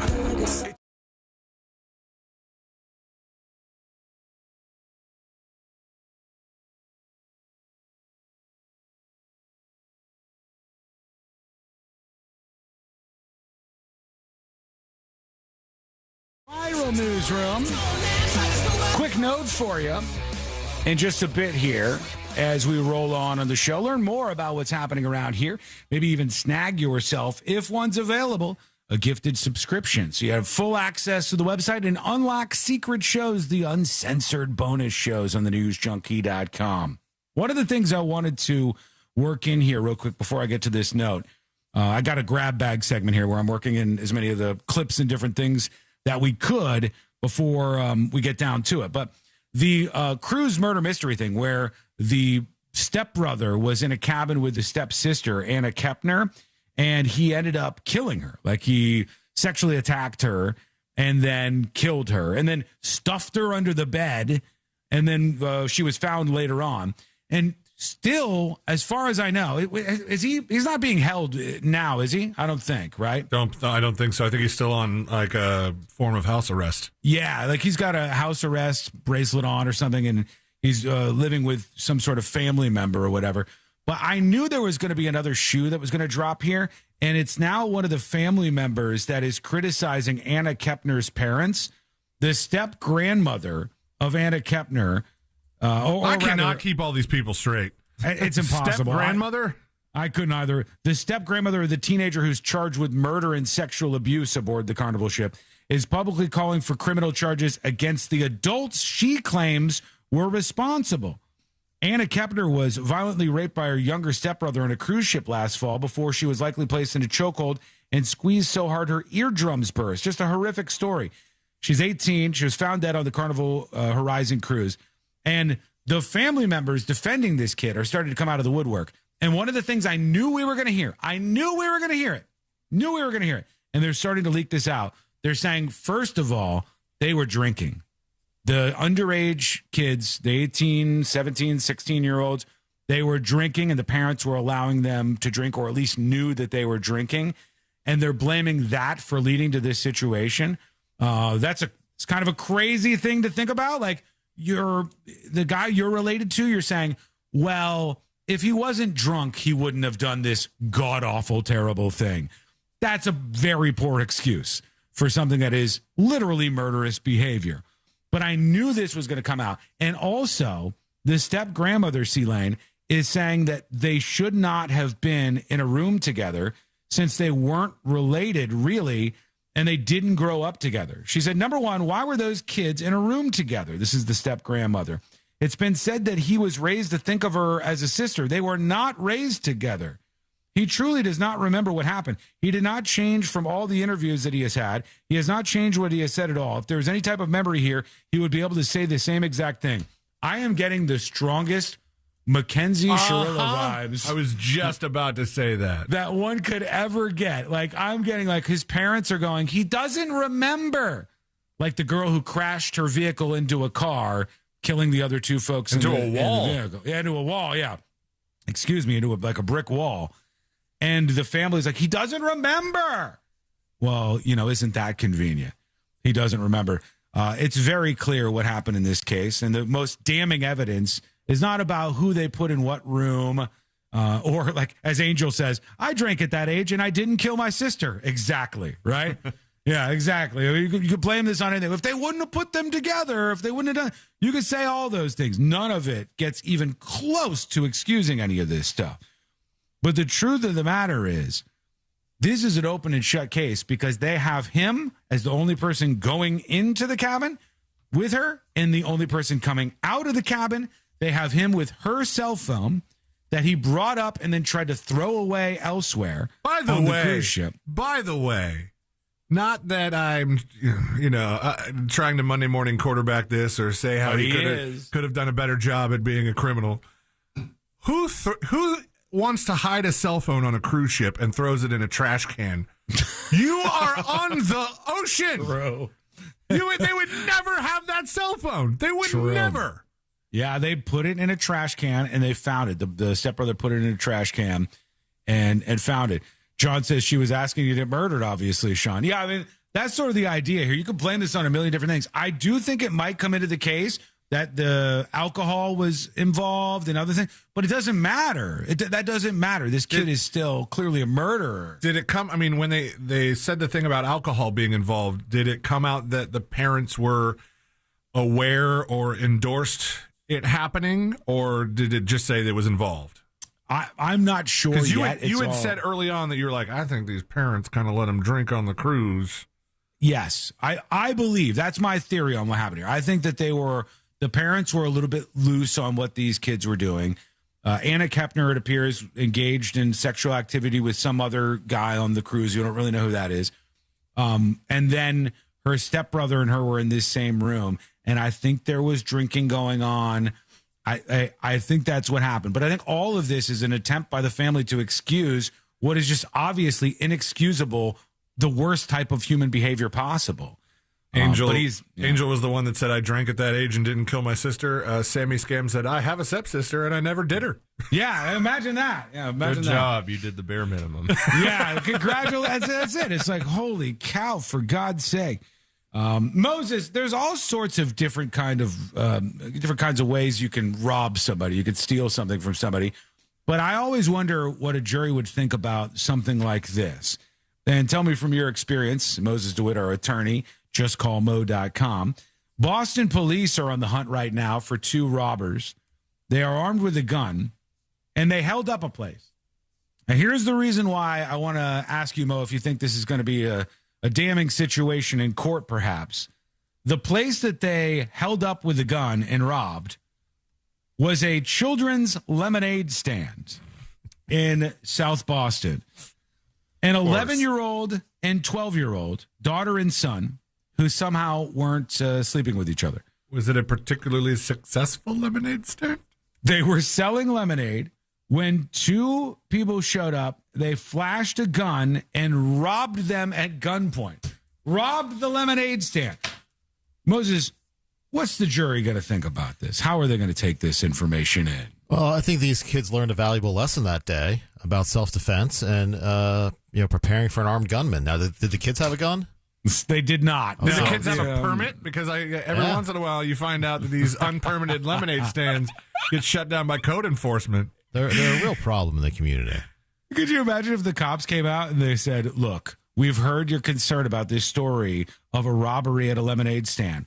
We, too, are on the hunt for the people running the lemonade stand without a license, and we'll try to put them in jail as soon as possible. It's like, holy cow, man. That's the world. You got the good and the bad, and that's some of the more gross stuff that's happening.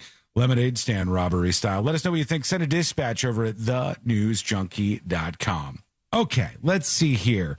Somebody has a question here, and it's Keith to tips@thenewsjunkie.com. Hello, all. I have a neighbor who constantly dumps leaves over our fence and then rakes them into our side of the yard. The argument is that they say it comes from my tree and I should deal with it. Oh, Moses has experience in the world of neighbors and trees, I believe. I was told by the police that since they are old, I'll explain. I'll make that make sense.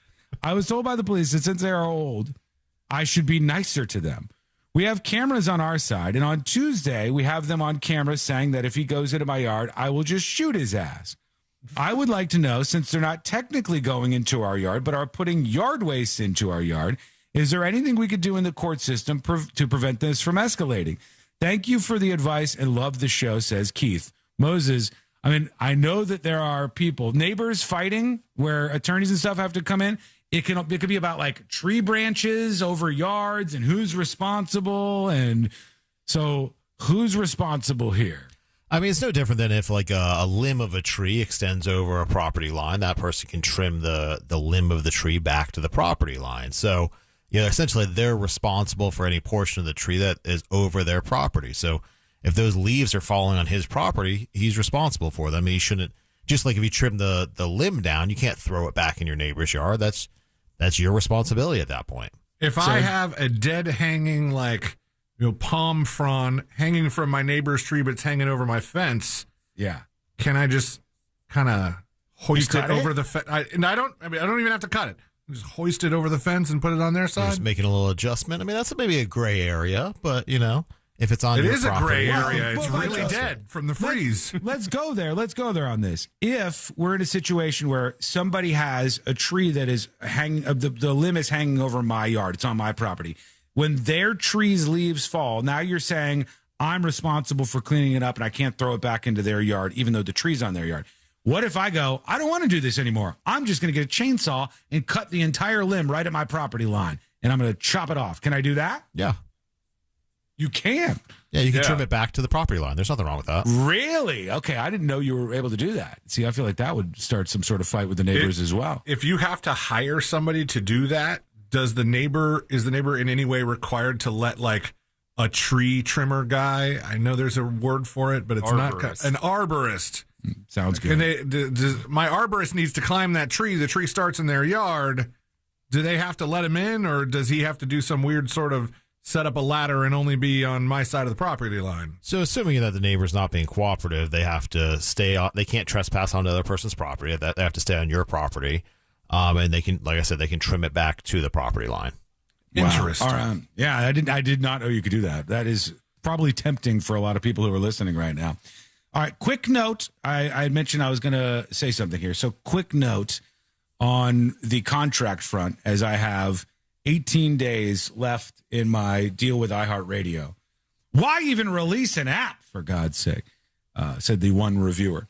But we are getting down to the finish line here, and then the biggest question is, where do things go? And I have to tell you this: I've made a determination about where everything's going to go, and I will be announcing it next Friday. Okay, so I've made a determination about the future of the show, what's going to happen. I've heard enough. I've sorted it out. I've sat on it. I've had the conversations that I needed to. I've leaned on other ears and asked people, what I should do. And I've arrived at a decision and a conclusion. And so that will be on the show next week on Friday. I'll tell you what's going on, and we'll get into the nitty gritty, and nothing stays back. At that point in time, I'm just going to lay it all out there for you and let you know exactly what's going on. So look forward to that next Friday on the show. We'll do it maybe in the 12 o'clock hour or so. More details as we get a bit closer. But, yeah, that will be the conclusion of this whole saga, and you'll find out what's going to happen next Friday on the show. We also have secret shows. It's usually on Thursdays, but Joshua was gallivanting around New York City. And so we're doing the show. If you're listening on Friday, if it's not 7:30 p.m. yet, get ready and prepare yourself. And you will be fully on board with us, hopefully, when we get down and do a secret show on a Friday night, a rarity, at 7:30 p.m. Eastern. 7:30 p.m., the live stream, and it'll be up for everybody else to watch on demand on Saturday. And the final note on this front is a big thank you to Sun State John with the 12 gifted subscriptions over on the newsjunkie.com. Unlock secret shows, get those premium subscriptions. Now is the time. Like I said, if you go to the newsjunkie.com, it takes you like 5 seconds to create an account. It doesn't ask you for that much information. And then you're logged in. And then when there's these gifted subscriptions available, which are important moving forward, when there's gifted subscriptions available, you just click the claim button, and now you have access to everything. Secret shows, the uncensored shows, all of that stuff. So go grab those now. There's a ton of them available, and it's your time to get in before Secret Shows 7:30 is when the stream starts tonight. When we come back, final dispatches, stories that didn't make the cut. And today I learned to wrap everything up for a Friday. We'll roll you into the weekend because that is coming up next on the News Junkie. No bots, no scripts, no, I'm sorry, I didn't understand the question. Just actual flawed people. Real Radio 104.1. Guaranteed human. From the Odoo.com Weather Center, Odoo.com, the only business software you will need. I'm Fox 35 Storm Team meteorologist Jessica Dobson with a check of your Central Florida forecast. And for our Friday, we are going to see the return of afternoon and evening scattered showers and storms. Planned for about a 60% chance of rain, with most of the rain happening, again, after lunchtime today. Tomorrow, we'll likely see the hottest temperatures of the week, along with the highest chances of rain. It will be hot, humid, and stormy, with highs approaching the mid-90s and a 70% chance of rain. From the Fox 35 Storm Team, I'm meteorologist Jessica Dobson. This report is sponsored by USPS Ground Advantage. We mean business. Pump up the volume. Business moves fast. Pump up the volume. When you ship with USPS Ground Advantage, you can keep up with confidence. Visit USPS.com/Ground Advantage to learn more. Folks, I got to tell you, I'm going to schedule Mills Air this weekend to come out and supercharge the air conditioner in the studio. But it's as if it got scared of my threats yesterday to call Mills Air. Just the mere mention of Mills Air, the AC started blowing cold in the studio again. So it is really, really good to have them on your side. They are fair, they are right, and they are righteous in how they handle the deal with you when your AC is broken. And that is a company that you need to be on the lookout for, a company that is going to be honest and not try to rip you off. And that's what Mills Air does. They are honest with you. They make sure you get the deal that you deserve. So if your AC is broken, like mine has been this week, don't freak out. Don't panic. Call the experts. And they're at Mills Air. Give them a call at 407-277-1159. That's 407-277-1159.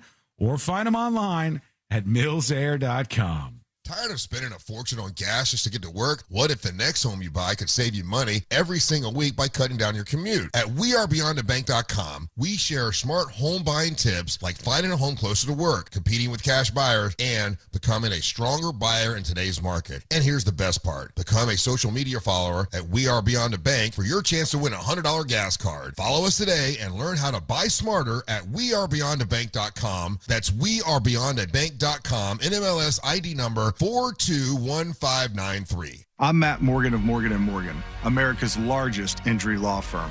I've had the privilege of seeing miracles, broken families rebuilt, every crash, every workplace injury, every medical mistake. Fighting back can work.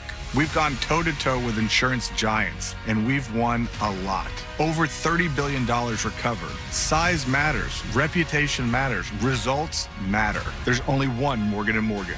Injured? Dial Pound Law. Office is Orlando. Orlando knows it's Sutherland. During the big summer savings event, get a big summer savings at Sutherland Nissan. Sutherland. This month only, get $4,000 in customer cash on new Nissans, plus no payments till 2027. Sutherland. Or 0% for 60 months. Now that's a big summer savings. At Sutherland Nissan and OrlandoNissan.com. Orlando knows it's Sutherland. Check out the customer for 4 months. Payments start 2027. All offers with approved credit on select models.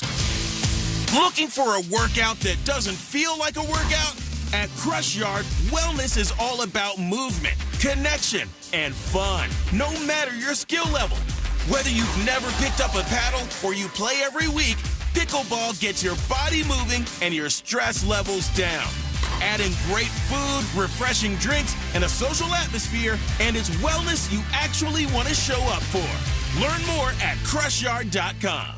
Storm season is here, Central Florida. Is your home ready? Renewal by Anderson is offering storm season savings with buy one, get one 40% off windows and doors, plus 0 down, 0 payments, and 0% interest for 1 full year. Storms and hurricanes have...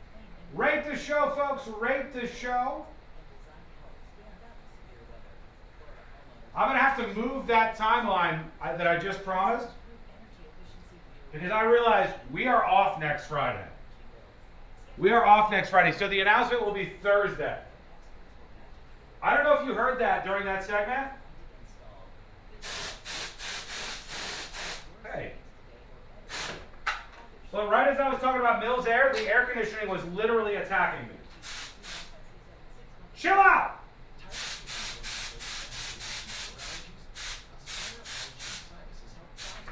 All right. Jesus Christ. Chaos. All right, rate the show. Rate the show. 10 out of 10, it goes into the Hall of Fame. I mean, I'm fighting an air conditioning. What more do you want from me? 1 out of 10, it goes into the Hall of Shame. And we bury it deep, deep down. Tell us what you think. I got a whole ass, though. I have to go get Today I Learned. Otherwise, I'm going to be screwed here.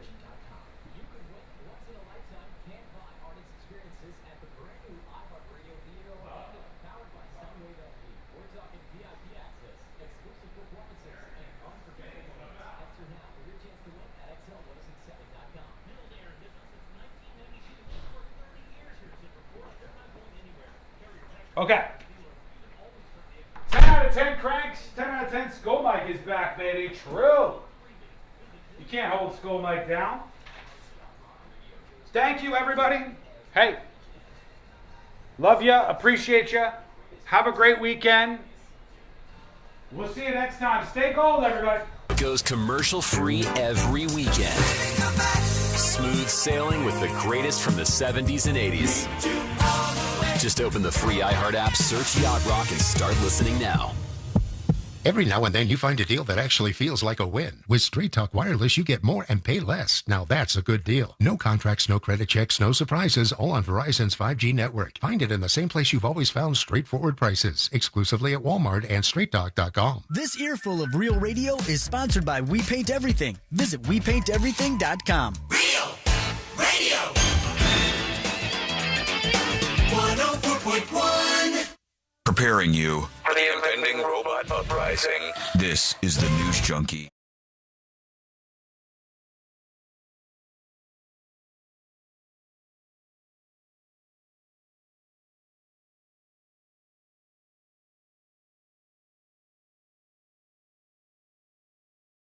Make the cut. And today I learned to wrap everything up for a Friday. We're ready to send you off into the weekend, friends. Thanks for being with us. If you only hung out with us for a moment, for a segment, for a whole show, or for the whole week, thanks for giving us some time here on the show. It's much appreciated. As I said, we go uncensored with secret shows, 7:30 p.m. tonight. You can still get in on that. Thanks to all the incredibly generous gifters today, from Cat B to the Stepafee to Amy B to Pierogi to Sunstate John. There's still a handful of those available. There's 9 total. So 9 of you go right now and claim yours, and then we'll see you live at 7:30 p.m. if you want to watch. Or if you can't make that, it will be released tomorrow morning, Saturday morning. It will be available and uncensored for Secret Show subscribers. All right. I also have to make a little bit of a correction here.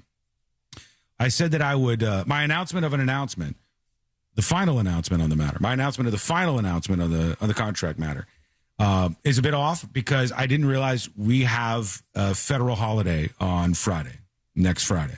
We thought you did. You thought I was pulling the old switcheroo? No. Josh and I were debating on whether or not that was on purpose. No, I not at all. No.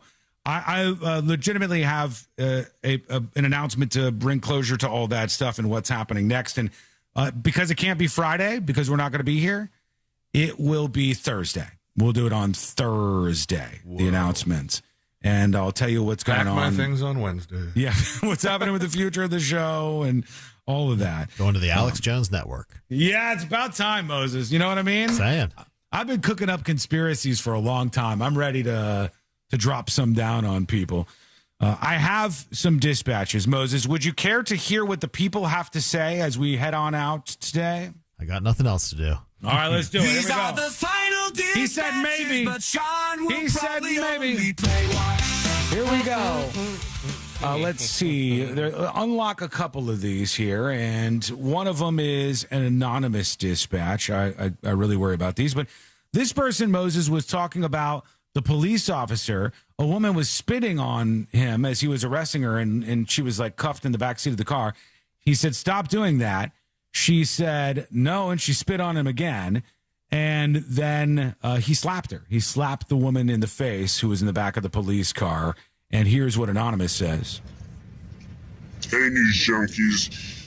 It's definitely a little weird that a cop could get in trouble for someone else being a nuisance. So, like, if I were to be calm and collective, if I got arrested, I get in trouble. But if I wanted to, throw a tantrum, he now gets in trouble. That just makes little sense to me. Well, you both get in trouble. Yeah. Yeah, she's not going to not get in trouble. She's definitely resisting. You don't get a get out of jail free card because the cop slapped you. Yeah, true. Yeah, she's definitely still in trouble. It's just that he might be too. Somebody in the texting service said, and I don't know what they're referencing, the courts have said that it's a spontaneous slap when someone spits on you, and it's been upheld numerous times as justifiable. Moses, true or false? Let's take a look. I have not heard of a spontaneous slap before. I'll play this dispatch from 2 cents real quick. Happy Friday, news junkies. Happy Friday. Just check it out, this new app that you got here. All I can say is mo better. Wiggle, wiggle, pop, pop. Glad you like it, I think. Thank you for that. Appreciate it. I do have an update on the spontaneous slap. Please tell me, yeah. It is a self-defense situation where the person is trying to slap the spit out of the way, blocking the spit, and accidentally strikes the person. Oh, really? That is hard to prove with that video. Reflexive slap? Yeah, that just seems like it's wide open for somebody to use any excuse to slap somebody, which could be good. Sealand, I need my countdown. Oh, yeah. I'll give you Swilly's dispatch as the final one. Here we go. Hey, everybody. Happy today. So excited for secret shows tonight because I can actually jump in for the whole thing probably. When it's on Thursdays, I can only tune in for a little while because it goes past my bedtime and I'm an old man. Come on, man. I'm glad to have you on Friday at the very least. Thank you, Swilly. right back at you, buddy. We hope we see you tonight for Secret Shows at 7:30. That's not the one. It's the next one. Okay. Every time this happens, you do that. I can see it in your face. Yeah, well, I'm already on edge here. Did you hear my Mills Air commercial? No, I heard your air conditioner heard your Mills Air commercial. I started a Mills Air commercial. I'm doing the live read. And in the studio, I said, my air conditioner got scared. It wasn't working yesterday, but I threatened, just the threat of calling Mills Air made it work again. And toward the end of the commercial, boom, bam, my AC was just firing stuff out of the AC at me. And I was like, it's on its last legs here. So I've got the crew from Mills Air coming over this weekend. I still got to schedule that, but I had enough going on this morning. Here's a live look at the air conditioner. Yeah, that's it. I took the stuff off of it, and it's been fighting back here. The mini split in the studio. I'll be okay. Moses, you got big plans this weekend? Hopefully not. Hoping just to lay low and do nothing. All right. Did that work out last weekend? Because you said that last weekend, and then you were like, "Ooh, it's not up to me." I feel like I did get dragged somewhere last weekend, but I don't remember. Unbelievable that this happens. He's blacked it all out, too. All right, let's get the hell out of here. Let's do Today I Learned. The following information may make you feel smarter, but will not actually increase your IQ. So don't get cocky. Now it's time for what we call Today I Learned. It is Today I Learned for a Friday, June 12th, 2026. Thank you to Josh Fowler. Great job, as always, Josh. You're welcome. Look at him. And thank you to Moses for lending us the boy. Thank you to Moses. Thank you to everybody for hanging out with us. I'm an indentured servant. Now it's time to get the hell out of here. Great. I have made a bit of a mistake. I've made a huge mistake. Do I need to play it? Just play something. Yeah. I did not pull the song to ride us out of the show. So I could either...